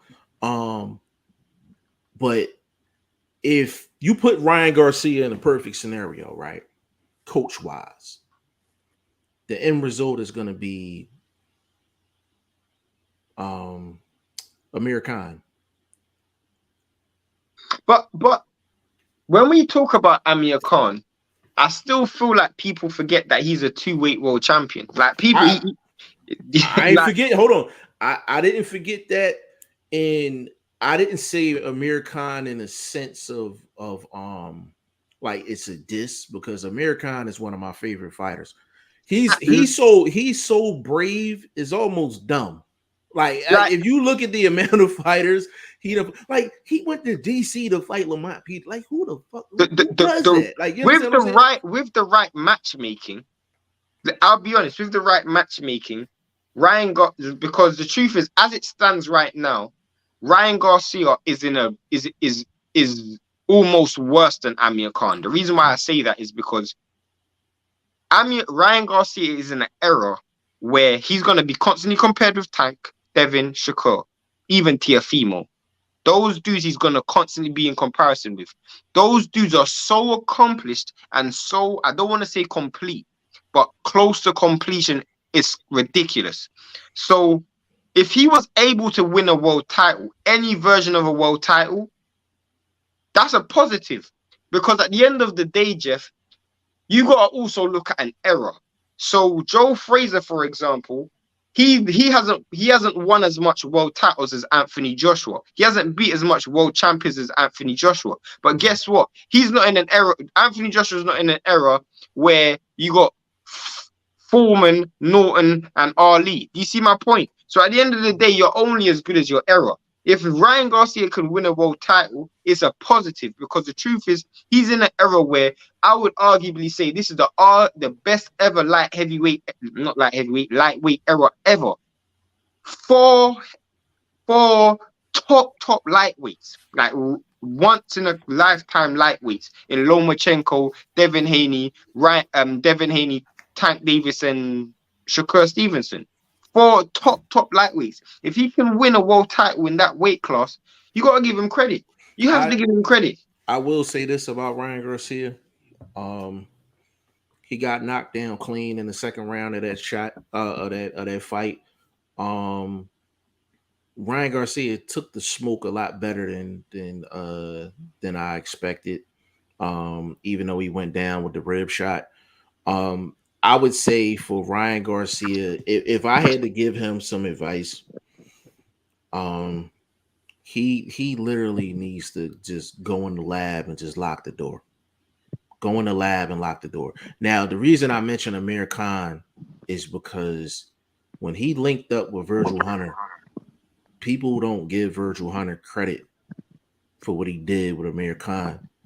The thing with Amir Khan, when he got with Virgil Hunter, even when he got himself in trouble, he was doing the right things. His chin just didn't hold up. He was doing a lot of the right things. His chin wasn't holding up. If I'm Ryan Garcia, a guy like Virgil Hunter is probably his best bet, because he done got pretty far in his career without thinking. You know, he done got very far without thinking. You know, in about 2 fights, after he has 2 warm-up fights, the perfect fight for Ryan Garcia is Isaac Cruz Gonzalez. Perfect fight for him. Not straight away, but after a few fights. I'll tell you why. Because guess what? You're going to have to fight different to the way you fight now. You cannot fight the way you fought Tank, the way you fight Isaac Cruz Gonzalez. Because the truth is, he's going to be in the kitchen all night long. You're going to have to use your feet. I actually got one better than that. Go on. If Ryan Garcia fights George Kambosos, that's the perfect fight for him. The only thing is, I think I question George Kambosos after the Devin Haney win. I don't know where he is meant. But that's the worst possible matchup for Kambosos. That's the worst possible matchup for Kambosos. So the reason I mentioned George Kambosos is this. Let's just say, hypothetically, Ryan Garcia goes with a Virgil Hunter. He's with him for, let's just say, it's an 8-week camp, but he's literally with him for like 6 months straight in the lab getting right. If he applies anything that Virgil Hunter teaches him, he should mop George Kambosos, and it should be surgical. Like, that's the one fight where I'm like, of course, we're not in the gym every day with Ryan Garcia and seeing what's being worked on and what type of work he's doing and things like that. But you find out a lot about that in the actual fight. George Kambosos is technically terrible. Like, he's terrible. No, but I think George Kambosos is. I think George Kambosos. Yeah, terrible. I think George Kambosos has some fundamentals where, like, for example, I think George Kambosos. Is it? But Shane, you're fighting between fundamentals and volume. No, but you know, like, I feel like the thing is he's so poor defensively, but in a weird kind of way he's awkward. But He Shane, gets away with it as well. But Shane, this is the thing though. You're thinking about that Teofimo fight where he literally studied Teofimo for a year. I know, but he never looked that good. Like, if I study somebody for a year in and out, I'm gonna look great. But this one thing we can't disagree with. George Kambosos has way better foot placement than Ryan Garcia. He don't have great foot speed, but he's got better foot placement than Ryan Garcia. His like George Kambosos, he has like his foot. He has good foot movement, but it's like with absolutely no purpose. Like if you just put the camera. Yo, if you just put the camera, a legend, if you just put the camera on George Kambosos' feet, you'll just see this. No, but you know why that's a good point? Because I see sometimes like he does some real advanced. That's why it's very difficult for me to disrespect him so much. He does some real advanced things with his feet. Like you can tell because obviously he was trained in the Pacquiao gym. So you can tell he learned a lot of things being trained with Pacquiao, because you look at how he goes from side to side, and you look at how sometimes he fights completely side on, and sometimes he opens up, and he does that in a flick of a switch, but it's purposeless. Yeah, I think it's really his footwork. It kind of reminds me of Porter, because with Porter footwork always gets him to the spot. I always had a problem with Porter and what he does after he gets to the spot. I ain't worried about Porter and him getting there. I ain't worried about that. Listen, Kambosos always gets to his spot. It's just his punch variety doesn't match up with what his feet can do. Have you seen there's this video on YouTube, yeah, where there's this blind man playing basketball. And a blind man's playing basketball, and his handling is dope. His handling is dope. He just through the legs, everything. He pulls up light, boom, and it just goes straight way up from where he's supposed to shoot in. It's literally like Kambosos. He's like all the nice things nice. But and the thing is, and it's like Kambosos now as a fighter, he's not terrible. I'm not saying that he's terrible as a fighter. What I'm saying is he's terrible in the sense of it's almost like in basketball, a guy, he's so skilled where he can get close to the rim, but he misses the layup, or he misses like a 5-foot shot. Like Kambosos, actually, in terms of his foot activity, that's kind of what you want in a fighter. That bouncing around, if you're not bouncing your feet to get to an angle to give yourself an advantage in terms of what you're getting ready to throw, then you're kind of moving with no reason. So you're taking energy away from yourself and you're not cashing in. Like, that's Kambosos' problem, but that's why I would suggest Kambosos for Ryan Garcia, like in a maybe like his second fight back. What's the next topic? What we got, Legend? What we got? And it was news that just came out that Derevchenko is fighting Haney Manguia. Really? So, yep. I didn't know that. Yeah, that just got announced. So I think that's a good fight for Haney Manguia. Everybody always criticize his opponents. So I think this is 60. Is that at 60? Was it 54? Yeah, 60. It's 60. That's Yeah, a so big boy, man. Is he making weight now? Who? Munguia. I That's mean, a he big ain't fought boy. at 54 in about 3 years. The truth is, though, I'll be Derevianchenko's so small though. honest with you. That 160 division, I would arguably say this is the worst ever era for middleweight.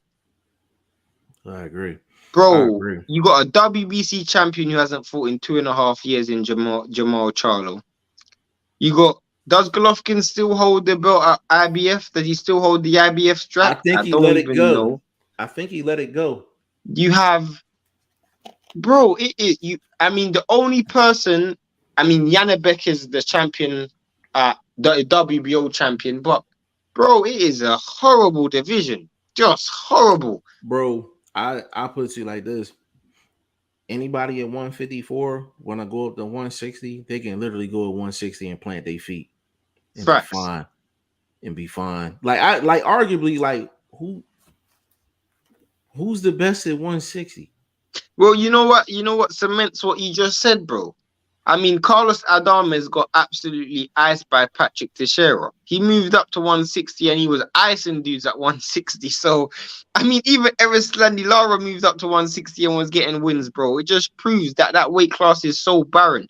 I mean, right now you have to say the best at the weight class is Janibek, but I mean, Yo, hey Shane, you know it's crazy, bro. The two best fighters at 160 that are active is Jana Beck and Adamas. yeah. I mean, No, even I none of mean, the other dudes is active. even Felix Cash, who I mean, was he got so fortunate in one of his last few cards? He's supposed to be mandatory now, which I'm just thinking to myself: is there even a point of ordering fights? Because the fact that Charlo has have been a world title for has had a world title for 2 years and ain't fought, just shows us that the weight class is just empty. No one is even there saying, "Yeah, fight me, fight me." No one is there. I like, but this goes to show how little Golden Boy thinks of Munguia. Like you in an era of middleweight, like Shane said, possibly maybe the worst of all time, and you still won't put him up against a dog. Now Derevianchenko's small. He's small. I like Derevianchenko, but I think Derevianchenko. People think of Derevianchenko when they think of that Golovkin fight. If you actually look at the Derevianchenko after the Golovkin fight, he's been going this way. Yeah, he lost to Adames. He Yeah, lost to Adames. So he's going down. He's going downward. did You he get understand what I'm stopped in saying? that fight? I think he got I stopped in think that he got fight. stopped in that fight. Yeah, like so on the surface, it seemed like a really good fight. I wouldn't be surprised if Munguia get him up out of there within like 8. Yeah, you're right. I wouldn't be surprised, but I'm not. that's how. I'm honestly. I know you brought that up, legend, but personally speaking, from my personal opinion, I'm not because it don't. Munguia has a big enough name where he can get a big fight right now. It's not a fight where they're trying to position him in. It just seems like a keep busy fight. And for Who me, in that weight class where there's so much opportunity to go out there and get a big fight, why have a keep busy fight? I would have preferred to say, you know what, throw Jaime Munguia in there with Golovkin. Throw Jaime Munguia in there with um does he beat Eubank right now? oh wow. hey, you know why this fight got signed? Because you know Ryan Garcia just lost. De La Hoya ain't trying to have another fighter take a loss, man. Yeah, I but you mean, know what though? Like that's the thing. Like with, I wasn't surprised the Tank fight happened because it's like, what can you possibly do with Ryan Garcia outside of putting him up in a big time pay per view fight? Like, because the writing's on the wall. Like, so if anybody knows that Ryan Garcia is not fundamentally sound, it's Oscar De La Hoya. facts. He was, and people sleep on Oscar, but he was. I mean, he was one of the best to do it, and I'm talking about pure physical talent, boxing IQ, dog in him, and everything else. Like Oscar literally had it all. He had the hand speed, the hook. He had all that. His defense was solid. He improved over the years. Like Oscar knows. Like Oscar got that eye. He know. So to be honest What with do you you, that what was do a you guys cash think? out. Because we haven't spoken about this, but what do you guys think of Ryder and Canelo Yeah, I was gonna When get they into fight, that. when they fighting. This Saturday. Saturday? Yeah. Let me get in the comments, man. We What? spoke Cinco de on that. Mayo, bro. They fighting in 3 days? Yep. Nigga, where do you live? Let me Bro, get in these I ain't comments, seen yo. I ain't seen a video. I ain't seen nobody talking about that. I Yeah, forgot. I don't think it's getting a lot of hype that it should be. Considering because I just don't think Ryder is that good of opponent for Canelo, but it's a stay busy fight for him. A legend before you get in the comments, bro. Hey, ain't that in Canelo hometown? Yep. Yeah, Yep. Bro, listen. John Ryder can put Canelo on a stretcher and they still gonna call it a draw. bro. That's how Bro, I bad. was on a live stream today, bro, and they said John Ryder can knock Canelo out. They'll be raising his hand whilst he's on the canvas. That's a fact, bro. Like it's no way. Like he's just getting paid to spar. Like he's getting paid to spar. Like the best he can do is lose like a split decision. And he can literally win like 11 of the 12 rounds. And he'll lose by split decision. He's going Like, through that comments. go ahead, fly through him, baby. Yeah, so Lavelle Jackson in the building says, "What up, though? Salute." So, What's up? Yeah, definitely subscribe. Last month at the bar. Nikki T, she says, he's not terrible. I'm not. Who's she talking about? He not. Yeah, talking about Cam Boosters. Yeah, he's not like terrible, but he ain't good neither. Like he just I don't know. I don't know. He cashed out on a career night. Facts. Yeah, who shout out to Nikki T. Gabriel Reed says Charlo's a gun shy. Lavelle Jackson responding, he says Jamel's a gun. I agree. Bro. But here's the thing though. Jamel get busy. I ain't seen Jamal in so long. I don't know what's in that clip. Bro, I don't even know how this nigga fights anymore. Bro, I can't even remember. The last actual boxing moment I remember from Jamal Charlo was when he knocked J-Rock down with that classic shot. That's literally the last boxing moment I remember from Jamal Charlo. When the last time he been in a good fight? I think the Derevianchenko fight. Yeah. Yeah, and even with that one, he was pretty convincing. What about Korobov? Didn't he fight him? No, Korobov, that was a tough fight. Yeah, Korobov, that was a tough fight. Korobov was a tough fight. I think Korobov was unlucky in the Eubank fight because he got his shoulder dislocated, and in the Charlo fight, he gave a good. Charlo fought well that night though, because Korobov is awkward. Korobov, he fought really, really, really well in that fight. But that was the fight that made me realize like Jamal got skills. Was the real deal, like skill wise, because it's like you could do certain things inside of the ring, but I'm like, what are you gonna do when you got to figure something out? And he eventually figured it out. And it's two things when you're trying to figure something out.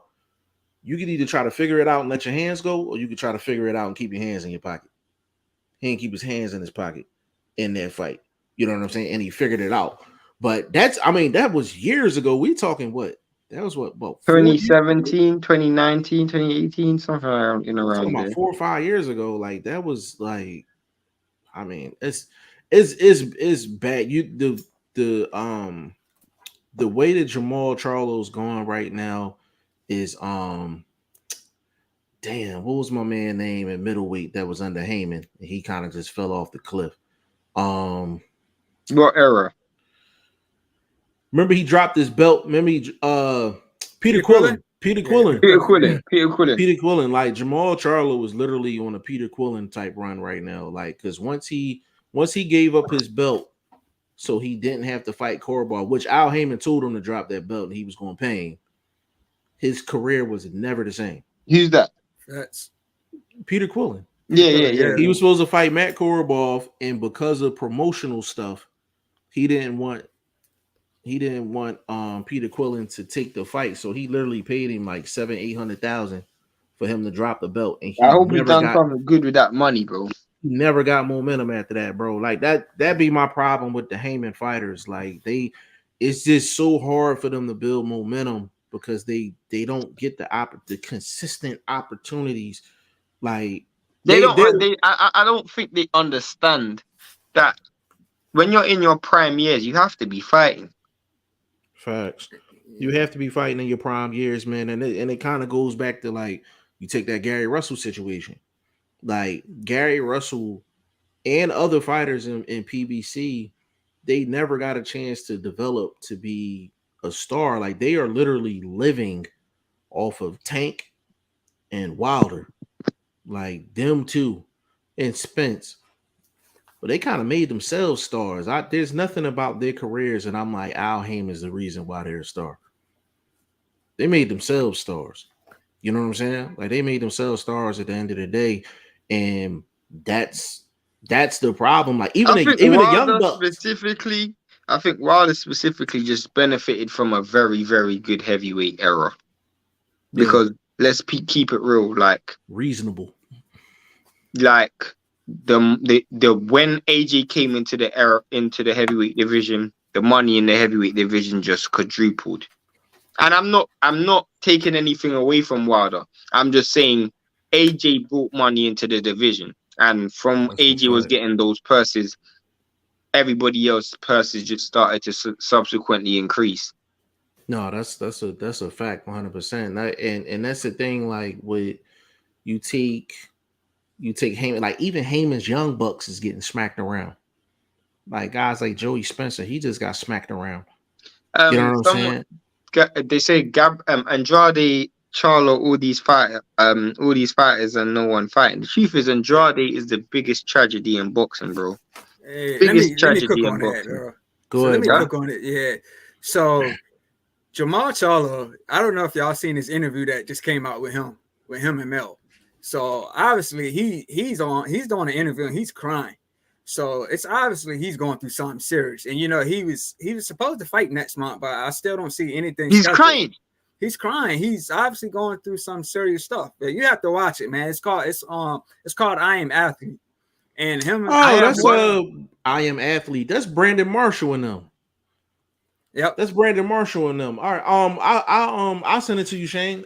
Bro, you ain't sending me shit, bro. Don't lie. Go on. Legend send it to me. This nigga ain't sending me nothing. Legend send it to him. All right, I got you. But yeah, so just move to the state, Shane.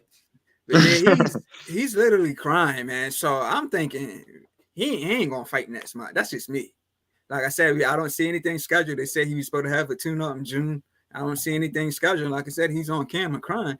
And then Andre just posted a video where Jamal is saying something about they talked on the phone for an hour. So I'm thinking maybe they gonna work something out, but I don't know, man.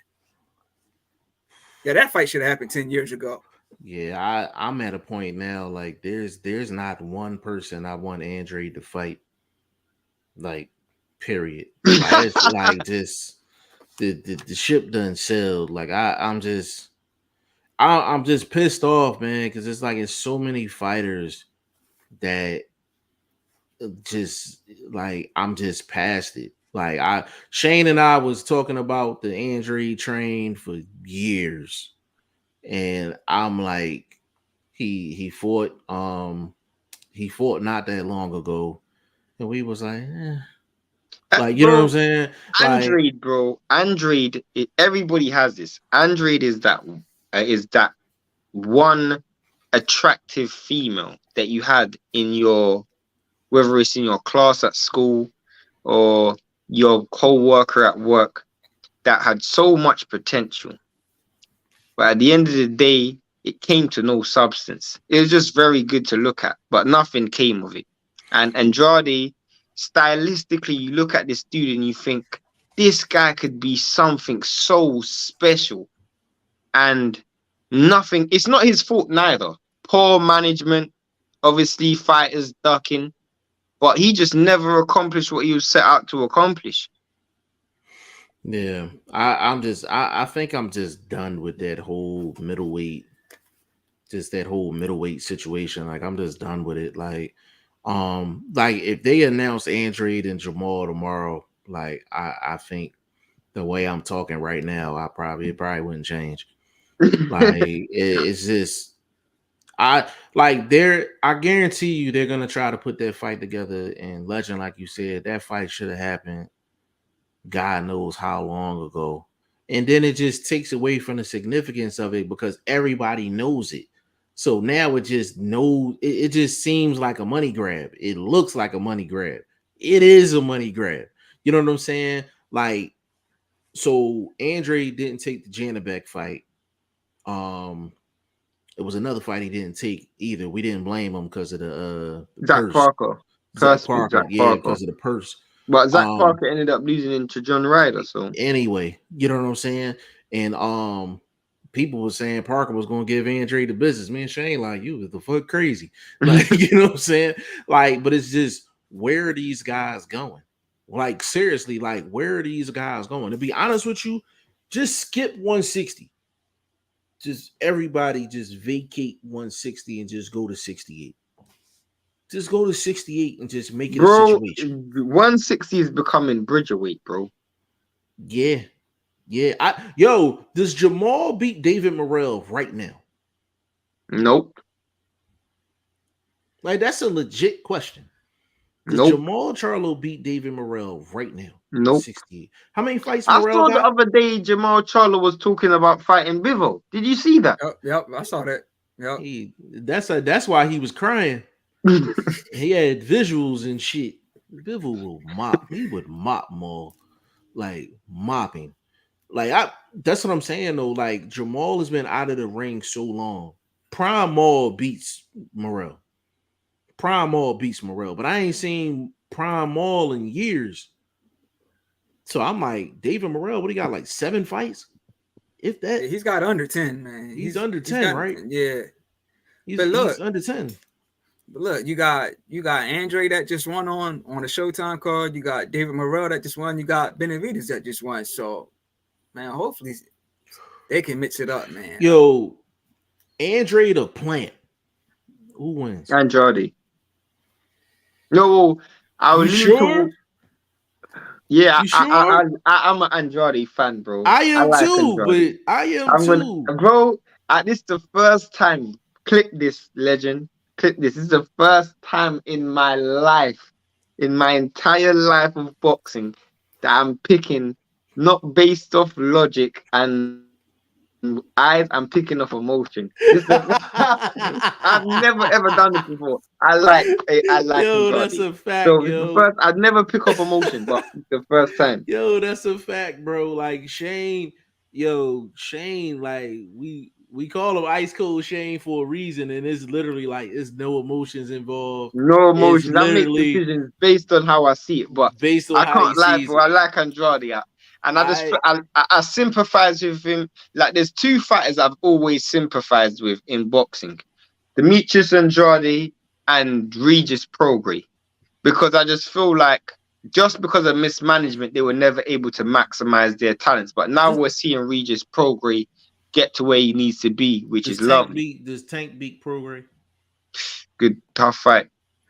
50-50. I was saying this the other day though, and I'm saying this live on Legends channel. I believe, and I'm sorry I'm saying it, it's a 50-50 fight, but I am actually picking Devin Haney to beat Tank Davis. Well, damn. Let me just jump into this, man. He says no, Morrell's too active. Facts. I agree. Damn, tanking Devin. I'm picking Devin Haney to beat Tank Davis. I gotta go with Tank, man. That's just me. I gotta go with Tank, man. I haven't, because I ain't talked to Pad Man in like many moons. Damn. That's a tough one to call, bro. That's a tough one to call. I'll say this though. Tank Davis relies too much on his opponents to make mistakes to get knockouts. I'll say this with the reason why I'm real hesitant about who wins that fight, Tank give up the first 4 rounds against Devin Haney. He's losing on the cards. He's losing on the cards. Like Devin is one of the best in the world at winning rounds. And he has a style that minimizes the mystique. Literally, he doesn't get greedy. He reminds me of Bivol so much, bro. Like literally, he reminds me of Bivol so much, bro. When them guys see the finish line, ain't no getting greedy in the fight, bro. Ain't no holding feet, throwing 5 left hooks in a row like Ryan, or throwing 4 right hands in a row, or leading in with a face like Rolly. None of that. Those guys will tie up, clinch, hold, run, move. Bro, those guys don't get greedy, and I feel like Tank Davis relies too much on an opponent's mistake to get a knockout. Yo, I can literally see Devin Haney winning that fight and everybody in the building booing him. Facts. I can literally. The only way he beats Tank is unless he just purely boxes. If it's a pure boxing match, Devin wins that fight 8-4. A pure boxing match. Devin Haney wins that fight maybe 9-3. Just pure boxing. Yeah, but Shane, we only 1 round apart. You made it seem like you said 11. I said 11-1 or something. Like, No, we 1 round apart, bro. Maybe even 10-2, bro. I'm not even gonna lie, but I get what you mean. Yeah, I get that's what you more mean. manageable. Like, you know what I'm saying. But the thing is with Tank, like if I'm Tank, like if I'm controlling Tank's career, that's probably the one dude I'm not fighting. Because Tank, like Devin Haney, is so disciplined. You've never seen him in a firefight. You never heard him in a firefight in sparring. The only time he's in it's not even a firefight. It's just the only stories you hear is him whipping somebody's ass and him boxing. You never heard him like in a fight. Like in sparring, like not even in sparring, like that's the worst matchup for Tank. That's the worst matchup for Tank. Like he would literally have to come into the fight and say, "Yo, I really can't win unless I knock this dude out." Like literally. And Devin Haney's probably not going to engage with him. Nope. Not going to engage with him. That's the worst fight for him to take. It don't matter if Devin got all the belts; he can keep them belts. It's a horrible matchup for Tank. It's a horrible matchup. Like I would take, if I'm Tank, like a Teofimo fight would be a good fight for him because he's gonna bait him right in. Literally, but like the whole fighting boring thing. Like Jeff, I was saying earlier today. Did you see the knockout, Jeff? When Ryan got knocked out with a body shot. Yeah. I see. How Ryan Garcia has Tank Davis under his gloves, and he doesn't tie up. You got to tie up there, bro. You have to tie up and impose your physical ability and impose your size. You have him underneath your gloves. Tie him up or wrestle him to the floor. You can't let him get his hands up. And the thing is, we're asking Ryan Garcia to do things he ain't never been asked to do. Doing that. Devin's doing that, bro. Well, you got to look at who's in Devin Haney's camp, though. Devin has had nothing but OGs in his camp, in his corner and in his camp his whole career. He's had nothing but OGs. So he knows. I know if Devin Haney gets in trouble, I know he's clinching. I know he's gonna spit a mouthpiece out just to get it rinsed off and buy himself 15, 20 seconds. Like he knows a young dude, but he knows all the tricks in the book because he hangs around nothing but OGs. Facts. He hangs around nothing but OGs. Like Ryan Garcia hangs around like Logan Paul and them. Like, you understand what I'm saying? Like, that's just what it is. Like, you know, like is like we can really get some great fights. Before I jump off, legend, because I do have to jump off soon. I want to answer that last question, the last statement, because I do think there's a slight incorrect. The last comment, sorry. Which one? Let me get into him. Val Jackson said Haney's willing to do what Ryan couldn't, not get bored fighting a boring fight. No, the one underneath that one, yeah. I agree with that though. Yeah, me as well. Yeah, so I think Stevenson is a harder fight for Tank than Haney. I'll disagree with you. I disagree And with I'll that tell too. you 2 reasons why. Hey, One, legend, watch he says both of my reasons. Go ahead, Shane. one Southpaw versus Southpaw. So the reason why I'm saying that's gonna be it's not as easy is because he's not gonna worry so much about foot placement against Shakur. Because whilst Shakur has really good foot placement, when you're dealing with someone who has better foot placement but is also orthodox, you're now having to make an adjustment. The second thing is, in fact, I got 3 things. The second thing is Shakur isn't that much significantly bigger than Tank. Shakur doesn't physically impose his weight and size. So when the fight gets to the back end of the fight and it starts to get a bit slow, and Tank's trying to go for the knockout if he's down on the cards, Shakur don't tie up. Shakur don't hold. Shakur don't wrestle. Shakur don't Tyson Fury his way out of things. I have to use Tyson Fury because like that's that. what Tyson Fury does. When Tyson Fury is in any form of trouble, he's going to get you tired, use his weight, use his size. Shakur ain't doing that. The last thing, and I think this is what Jeff was going to say, was Shakur is a dog. Shakur, the thing is, bro, Shakur's going to be winning so much early rounds that he's gonna try and land something nice. And that's when I think Shakur's going to be in trouble. Shakur ain't as defensively disciplined as Devin Haney in the sense that Shakur's also offensively good where he wants to land his shots. Devin Haney ain't care about none of that. I just want to win and go home. I just want to win the round and keep it moving. And I think that's the difference. Yeah. The thing I was gonna get to is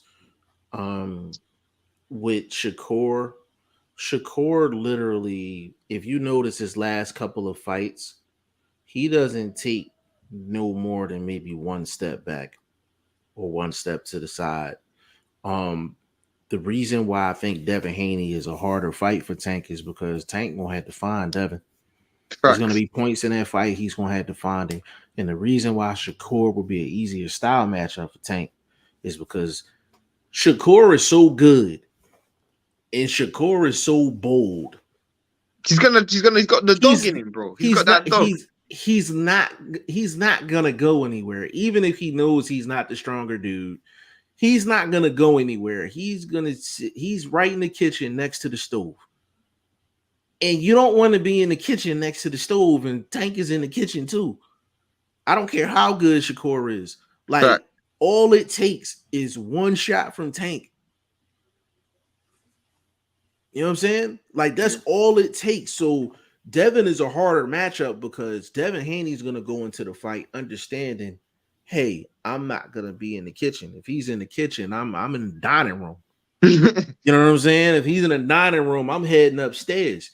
You know what I'm saying? Like, that Devin Haney is going to check his pride at the door.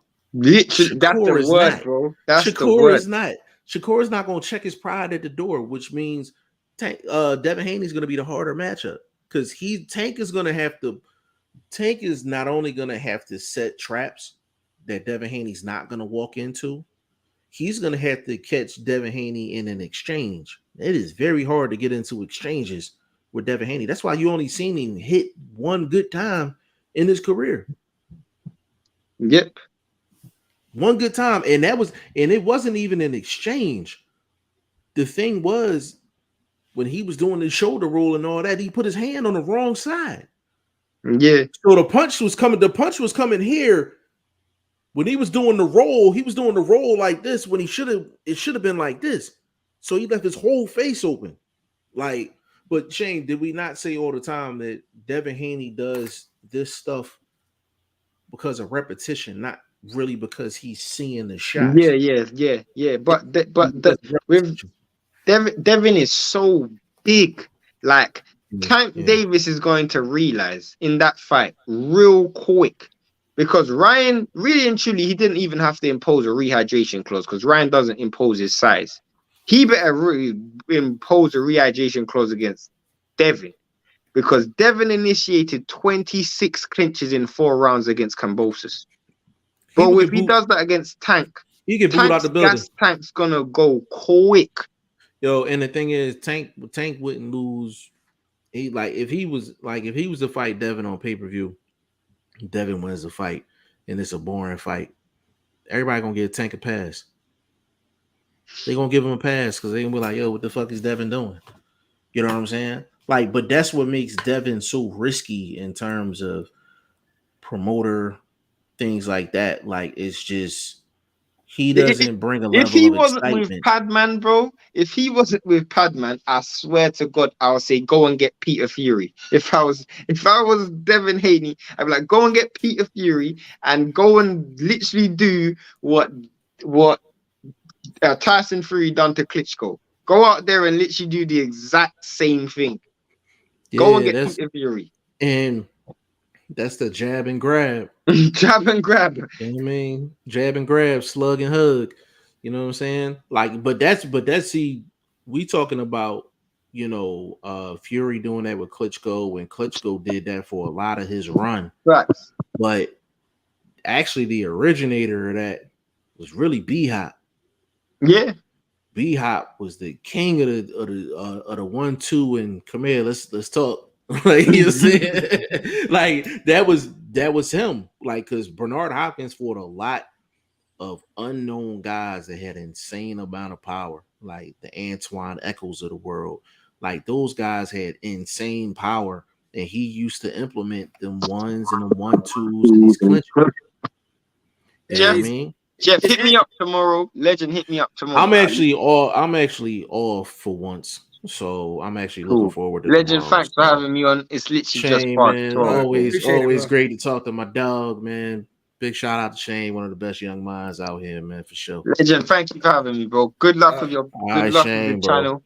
All right, little Everyone bro. in the comments, keep liking and subscribing. Keep Facts, man. tuning into this channel because the channel's doing really good numbers. So Yes, thank you very sir. much, man. Yes, sir. All right, Appreciate it, Shane. bro. Yeah, man. Is Antoine Eccles from Philly?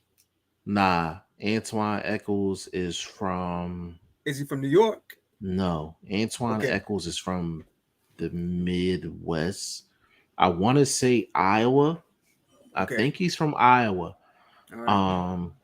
Is a crazy story about Antoine Eccles too. I know later on in his career, he couldn't get a license. He couldn't get a boxing license because he took like several losses, and he ended up taking a fight with a guy that I know.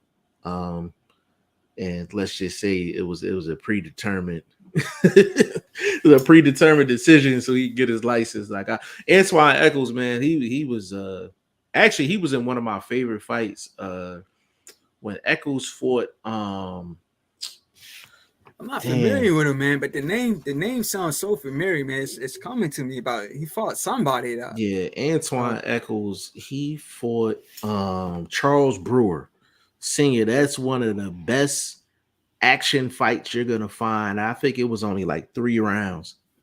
I think it was only like 2-3 rounds. That's the best action you gonna see in a fight. But Antoine Eccles is like one of them power dudes that just nobody knew who he was. And like B Hop, that's where that style originated from. That jab, 1-2, grab, and before you knew it, the round was over. You know what I'm saying? Like, Yeah. it's crazy.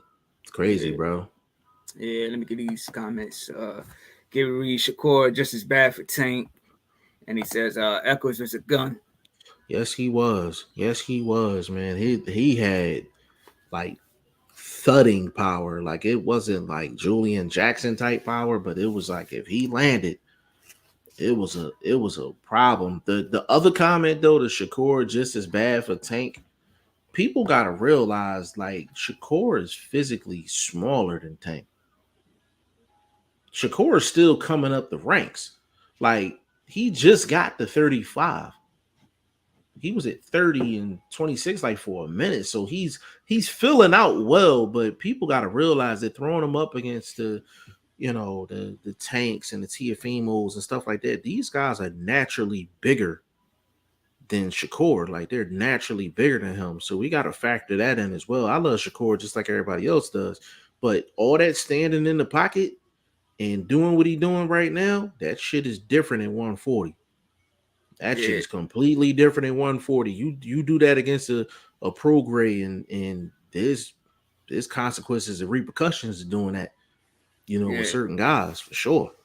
Yeah, I know a lot of people were throwing, Shakur under the bus when he didn't make weight for the one fight. So And the thing about it, like Shakur is gonna be at a point where like it's kind of like, what is his signature fight?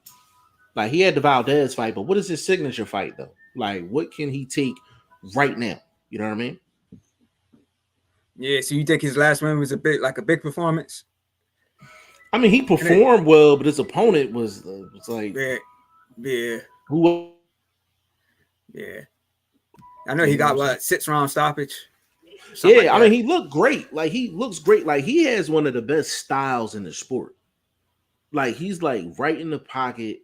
All his defense is upper body down to the waist. Nothing with the legs though. Everything is just upper body. Kind of reminds me of just kind of like James Toney in the sense of like he's maneuvering around shots, and then if he has to catch some, he'll catch them. He has a great style. Like he has an entertaining style. You remember when Shakur first came out, people was like, "Oh, well, he probably gonna be doing a lot of running. He don't really be banging like that." No, like he's right in the trenches. That's why I was disappointed when Isaac Cruz decided not to take that fight. I said, you can't say Shakur is gonna be running. He's right there. Facts. He's Facts. right there. That's why I was like, but dudes like that, they can get away with not taking a fight and nobody say nothing. Like it'd have been a title fight for him at that time, So Yeah. But yeah, man. Speaking of progress, man, I'm reading he just signed a deal with Matchroom. I read that today. So he looked like he why? made. I don't know. I mean, he was a free agent, right? What does Matchroom have to offer Prograde though? Yeah. No, all I Like can say is a lot of fights, but we'll see how so that works. yeah, so I mean, rundown 140. I mean, Tank is PBC, of course, but I guess with Tank, it doesn't matter who you're signed with. You're gonna have to come over to Tank anyway. You take Tiafimo, he's basically probably gonna be a free agent soon. Even though he's under Aram. You got Josh Taylor, Aram, um, And Ryan Garcia, Tefimo, Golden Boy. yeah, but Uh, Tefimo got to get past Josh Taylor. he got to get past Josh Taylor. Now, if the old Josh Taylor shows up, he's losing. Facts. Tiafimo's losing. If the Facts. old Josh Taylor shows up, the one I know. And I You know think what?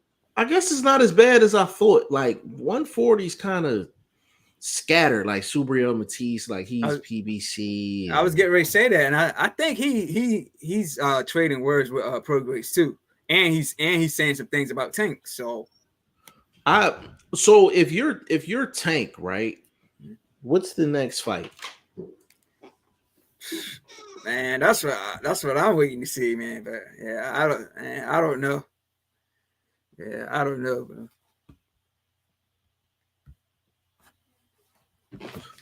Say it again, Yeah, bro. I'm sorry. yeah, I don't know, man. I'm that's what I'm anticipating what his next move is, bro. I don't know. I know it's a lot of options, but like you said, we know it's going to be some stipulation in the contract. It's probably going to be at a catch weight. I don't know, man. Like if it's a 140 fighter, I can see them coming down to 136 or something like that, man. But I don't know, man. I mean, it's a lot of names, but I don't know. Well, I guess so. If you're Tank, like, so you're coming off of the Ryan Garcia fight, one of the biggest, one of the biggest, just commercial fights of the last couple years. It's kind of like, what can you go with where it's going to be good competition, the name is going to be good, and it's going to be appealing to like the masses. As talented as 140 is, it's kind of like, I guess you can go process of elimination. Like if Josh Taylor beats Tiafimo, nobody in the States know who Josh Taylor is. So that fight doesn't make sense unless it's in the UK. Tank ain't going to the UK. Facts. Tiafimo beats If Teofimo beats Josh Taylor, then you got to go through that hurdle of Arum and Al. Not saying that it can't happen because he gave us, Wilder and Fury, but Tank is gonna want certain stipulations, and Teofimo just being Teofimo, he's probably like, I ain't doing that. You let you if he tries to give Teofimo like a weight clause just off of Teofimo being hood, he gonna be like, hell no. You know what I'm saying? And he's not gonna take it. Me personally, I think if Teofimo beats Josh Taylor, Teofimo would be the best option for Tank. I think it'd be the best option. Is probably the biggest name, and then Teofimo's a flawed fighter. Like he's a flawed fighter. I've seen him multiple times in the ring where there's a blueprint to really get to him. And when you're a great fighter, there ain't that many blueprints, if any. I done seen about 3 so far. So I think that would be the best situation for Tank. Devin Haney, hell no. Shakur Stevenson, hell no. Those fights only benefit Haney and Shakur, to be honest with you. You know what I'm saying? Because as much as entertaining the fight would be with Shakur, what does Shakur actually bring to the table? Right. Like he has no belt. His appeal is only in his home state in terms of him doing numbers, which is fine. I'm not taking nothing away from him, but it's like Tank can really go in there and just ask for what he wants against Shakur. Stipulations, the whole 9. He can have him on a weight stipulation, and he the smaller fighter. Right. Like, you feel what I'm saying? Like, so yeah. Tank can really get what he want against Shakur. But I would say probably Teofimo. I hate to say it. I think Broner would be a great situation for Tank, to be honest with you. Yes, that's what Val said. He said, yeah, Tank fighting Cruz or just prediction of Broner. But yeah, it seemed like a lot of people coming out with the Cruz rematch, man. I don't know if I want to see that. Bro. I'm not giving Cruz no rematch just because he turned down the Shakur fight.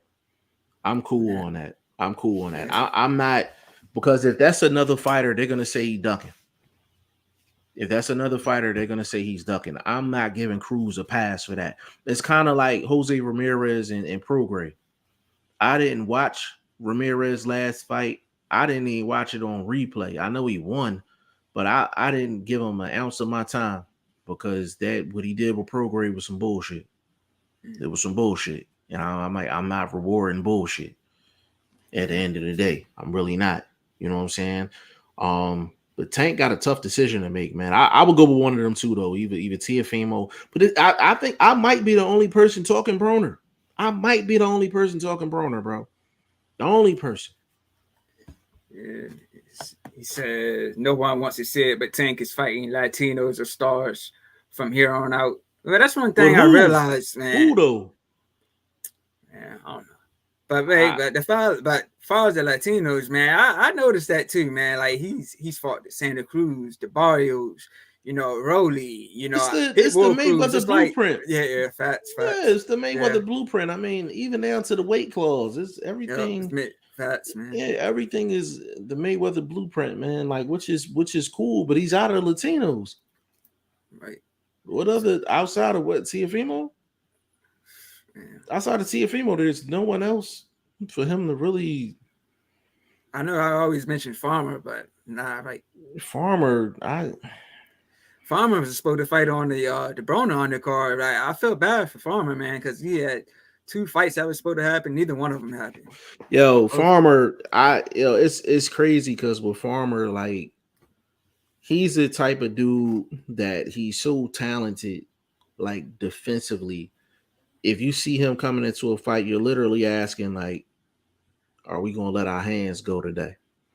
Because what's the sense in being I think he's in terms of his skill set defensively, he's one of the best defensive fighters I've seen in a while, just in terms of just pure fundamentals. But what's the point in all that? You ain't going to make the guy pay. What's the point? Facts. You know what I'm saying? Like, what's the point? Yeah. So I don't know where Tank goes from here.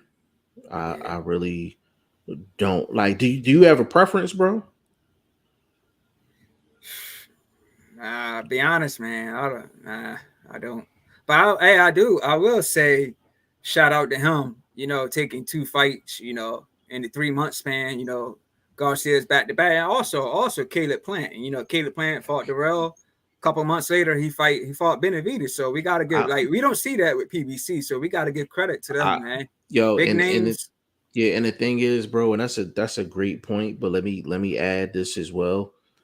Those guys, those guys bring in a certain amount of attention, and they both bring in a certain amount of cachet. So it warrants PBC to actually put them in multiple times a year. But that's the problem with the PBC setup. They only do that with very few guys, less than 10. I can arguably say less than 5, because they're doing that with Plant. They're doing it with Tank. To be honest with you, now because of the negotiations with Bud, usually Spence. Outside of them three, Wilder gets a consistent ticket. Really, outside of that, there's no one else on PBC that gets a consistent 3 fights a year that has a real name. Now, some of the young pups is fighting 4 or 5 times a year. That's only because they only getting a certain amount Facts. on the bag. You know what Yeah. I'm saying? Yeah. So I I don't know, bro. Like, Tank is coming off of a career win, and we don't know where he's supposed to go. Literally. Like, we Yep. don't know where he's supposed to go. Yeah. You know what I mean? Like, Yeah. it's there's a lack of there. I think there's a lot of good fighters. There's just a lack of stars, like real stars. Yeah. Like, we Yeah. got maybe what, 6 to 8 that's legit stars. I mean, Canelo, Tank, Spence, And Fury, Wilder. That's 5. I wouldn't even consider Bud like a star. I don't know. man, but I don't know if you're hearing this news. I ain't got my hopes up, but they're saying Spence and Crawford July 22nd, Ryder, AJ possibly for December. I mean, those would be 2 blockbuster fights, especially. I don't even really want to talk about Spence and Crawford. We had all that to talk about last year, but I would love to see Wilder and AJ. But I just feel that coming off a win over Jermaine Franklin doesn't put him, in a position to fight Wilder. But at the same time, Wilder's been saying, he's going to fight to 40. He's already 37, man. So the clock's ticking, man. So they got to make some moves fast. Yeah, heavyweight is in a really weird spot. Like, you can literally go probably about 20, 25 deep as far as the heavyweight division, but there's no stars in it outside of the top 3, Yeah, 4 guys. Yeah, I was telling Shane earlier, Big Baby, he got a fight in July in his hometown. He had a press conference. I'm not familiar with his opponent, but he got a nice record though. Funny name, Yeah, man. You know who he is? Zang something. Yeah. So The thing is about the heavyweight division, like, if I'm Jared Anderson, I'm making a move right now. Like, what happened with Joe Joyce was just crazy. Like, you know what I'm saying? Like, you don't know if Joe Joyce gonna be the same. Because I think he got the same injury that Daniel Dubois got with the eye socket. That was bad, man. Yeah, I would say Big Baby Anderson should really go for it. Like, right now. Big Baby Anderson. Yeah, Anderson. Not Miller. Yeah, we ain't talking about GNC. We ain't talking about him. Like, yeah. But to be honest with you, bro, give me Big Baby Anderson versus Big Baby Miller. Give me Facts, man. That'll Give be a me nice that. build up. I know.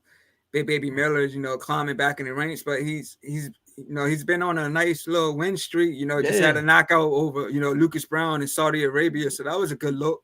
You know yeah. what I mean? So The thing about Big Baby Miller, and always joke around about him, but the thing is, when you get a guy like that got caught multiple times, and he can come up with whatever explanation that he wants.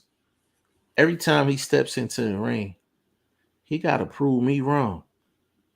Like, he got to prove me wrong. Like, not only does he have to win, he got to show me his style ain't changed. Because now, if you're going into fights and you're winning fights, but you're fighting completely different than you was before, then I know it was the herbs. facts, You know what I'm saying? I know it was the facts. herbs and spices. Yeah, So for him, he has more pressure on him than a lot of other people. Like, his sole responsibility is not just winning. You know what I'm saying? Like, he has yeah, to win and win in the same way that he did prior to getting caught. facts. You know what I'm saying? And I think people are always gonna look at him as a cheat. But like I said, at the end of the day, man, he did his bid, and now it's just about I climbing back up, building himself I back up.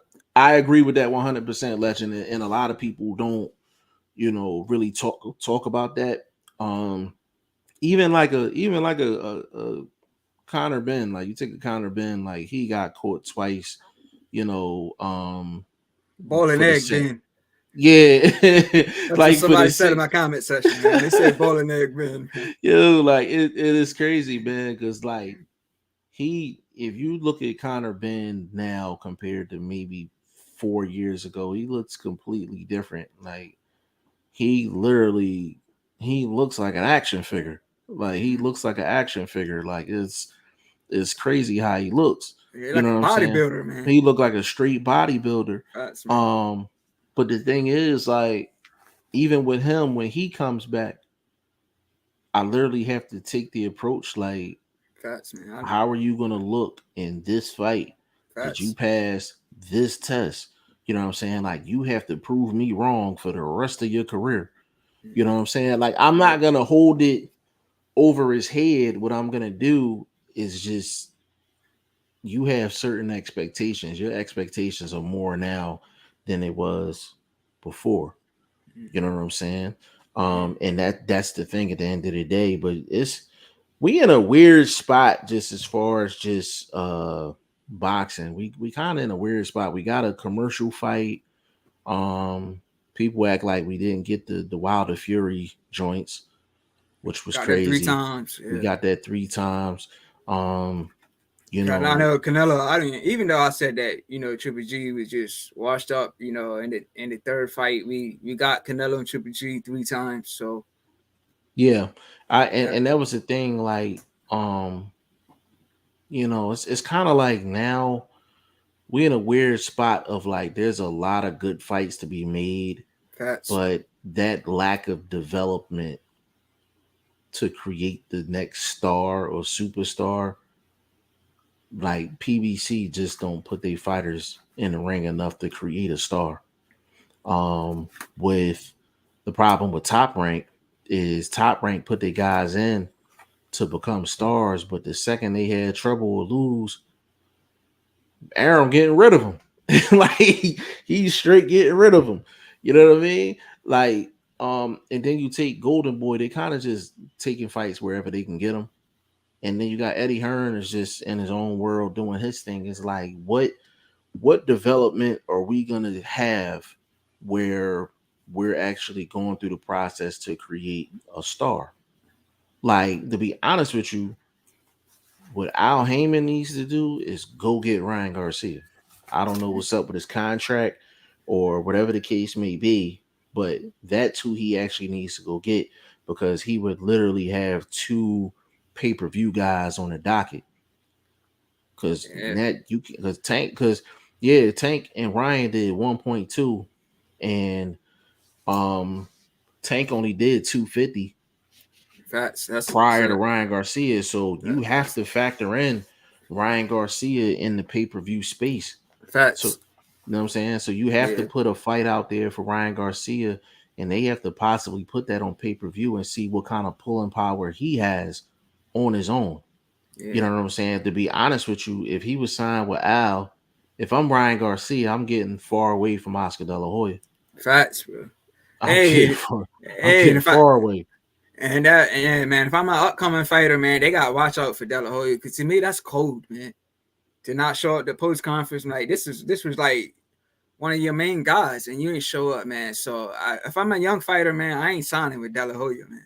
And he's done some other things, and I'm not talking about personal, but he's done some other things boxing wise to where I'm like, as a fighter, why would you trust him with your career?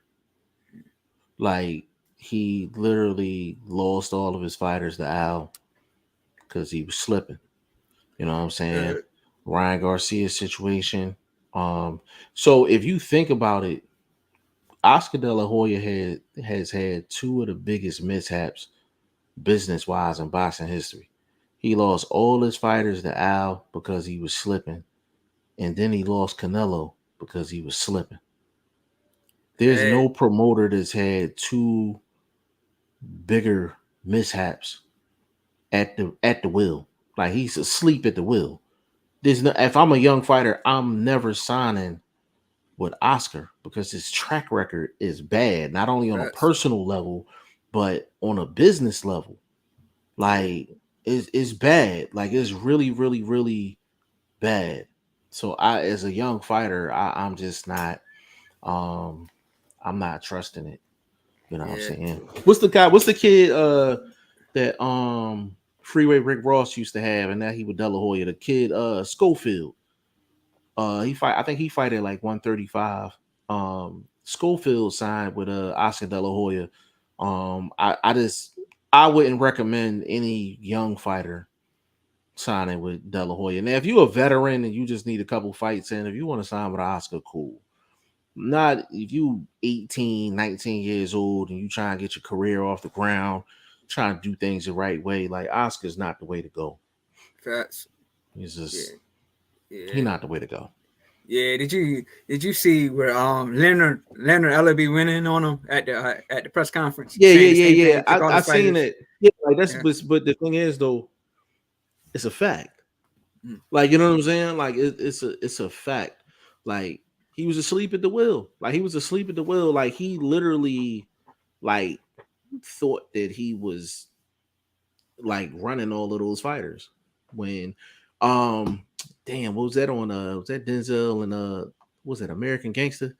He was like Yeah, yeah, he thought he owned the business. He thought he owned the company. He was just managing it. yeah, yeah, You know what I'm saying? Like, that was yeah. literally Oscar back in the HBO days. Like, he was managing all of those fighters, but he didn't own any of them. So all Al was doing was really using him until all those guys' contracts ran out, and he Mm. jacked them all. Yeah, Like, you it's know what been I'm going. saying? Yeah, it is. It's just been going around that. That's why he didn't show up to the post conference. He went trying to hear Ellaby's mouth. That, I think he lost money. I yeah, think he bet on that shit. yeah, I think he bet on that shit, bro. I think he yeah, bet on it. But the thing is, though, 9 times out of 10, after a fight, it don't even be that type of time. It's always worse before the fight. You know what I'm saying? Because the winner is not going to be pressed to be rubbing it in people's face. They try and get their check and go home. You know what I'm facts, saying? facts. So, the fact that he didn't show up, I'm cool on that. I'm cool on that. Like, it's just Oscar always gonna do something to set himself back. He can have a nice 6 month run and he gonna do something dumb. Like, you can take it to the bank and cash it. He gonna do something dumb every Mm, single time. Every single time, whether it's business wise, mm, personal, whatever. He's going to do something that's gonna set him back and it's gonna make him look bad, even if it's not true. He's gonna do mm, something to make himself look bad, man. Like, and it's just sad, bro. Like, it's yeah, sad. If I'm Ryan Garcia, I'm getting up out of there. I would go facts, straight to Al. To be facts, honest with man. you, they could do Ryan Garcia Rolly and probably do about 400,000. Yeah, that's a good If they fight. do 400,000 or 500,000 between them two, then you know Ryan Garcia got something. Facts, Facts. You know what I'm saying? Because I mean, Tank and Broly did what about 200? Yeah, like you said, And Tank never went past 300K with yeah, I anybody. think he did Yeah, about never. 200 with Broly Yeah, and sold the place out. yep, yeah. Man, so I gotta make two more things, man, that we Okay. can close this one out, man. All right. So Carlos Adames and J Rod, is that still a go? Cause I was reading You said where Adonis and who? J Rock, they were supposed to be a goal for June in Minnesota.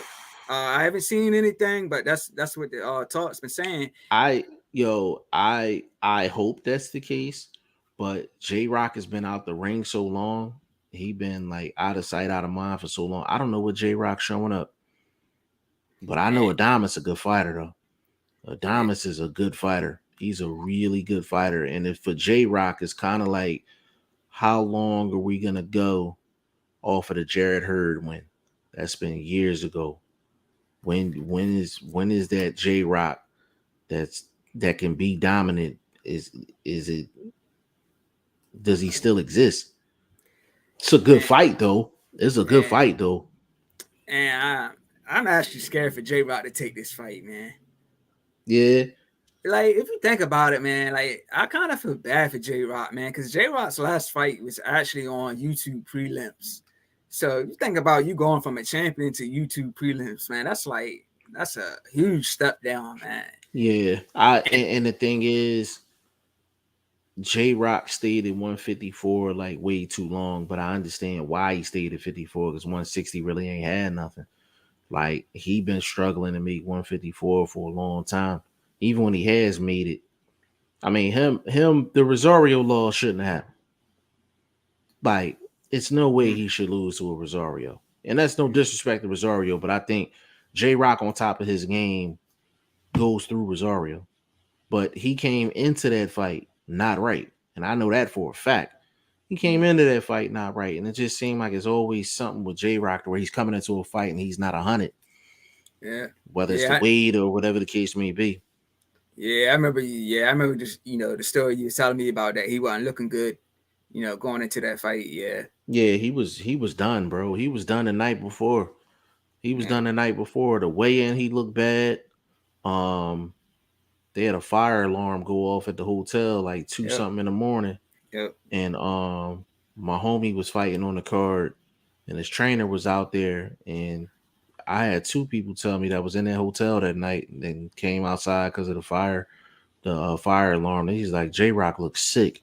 yeah. I remember you telling me. Yep, Yeah, he looks yeah, sick. yeah, Like, and I listen, and I kept it a G though. Like, I ain't even bet against him. I knew that information. I could have went to the casino, man, and cleaned up something crazy. But I'm like, I ain't betting against the hometown dude, man. facts, I knew Jesse Hart was hurt before the Joe Smith fight. Yeah, And I I was still ain't betting debating no going money there. on him. Huh? Yeah, remember I was debating to go into that fight, but Yeah. yeah, I eventually went to the Carissa Shields fight though. Yeah, Yeah, like yeah, it was crazy, man. Like it was really crazy. Like I could have really cashed in on. I was just like, nah. I said it was the hometown guys. I can't, yeah, I can't do that. But yeah. yeah, that's a good fight though. Adamas and J Rock. Yeah, I just feel like J Rock's chin ain't gonna hold, man. I just feel like we know he's got a bad chin, so I'm like, if that fight is really gonna happen, I'm like, what's Heyman doing with J Rock, man? Like he's putting him in there with a I power puncher, man. Bro, all of those guys are on the downside. Like they gonna have to show me some. All the guys that were the top of 154, all of them on the downside. Hurd downside, Tony Harrison downside, J Rock downside. Fundora just took a loss. Everybody's on the downside, but this is the problem when you're not consistently getting guys in the fights that's favorable to try to build a star. Like Al Heyman puts fights together to fit the business. You know what I mean? And fit the business model, not necessarily to create a star or to build a star. Like, it's just none of the guys at 54 for PBC is really doing it at all. Yeah. None And of them. that Tony Harrison loss, to me, man, that was bad. Jizu, that was bad, man. He went out like the same way in the Charlo rematch. Those uppercuts, man. But to me, those Zoo uppercuts were brutal, man. Zoo, Yeah, Zoo, a problem, man. Like Zoo is definitely a problem. Jamel gonna have his hands full. But Jamel can go into that fight not listening to his coach. You know what I'm saying? He gonna end up having some major problems in that yeah, fight. I think Charlo should win the fight, but he got to fight smart. If he fights smart, he mops Tim Zoo. If he facts, fights smart, but facts. with Jamel, you just don't know. Like Yeah, you just don't know. Like he like the mad rapper and shit. He used to be on the yeah, old Biggie joints and like the Mason yeah, Johns. Like yeah, he always yelling, bro. Like he yeah, always facts. mad about something. Like Yeah, I told my brother this. I said, "Yo, he could win $1 million and be mad on what kind of bills he get. yeah, He'll be that's like, yo, it's too many hundreds, man. I need more 20s. I need more 50. Like he facts. one of them type dudes. Yeah, this is Like Chris G said. Yeah, shout out to Chris G, man. Chris G said the same thing, man.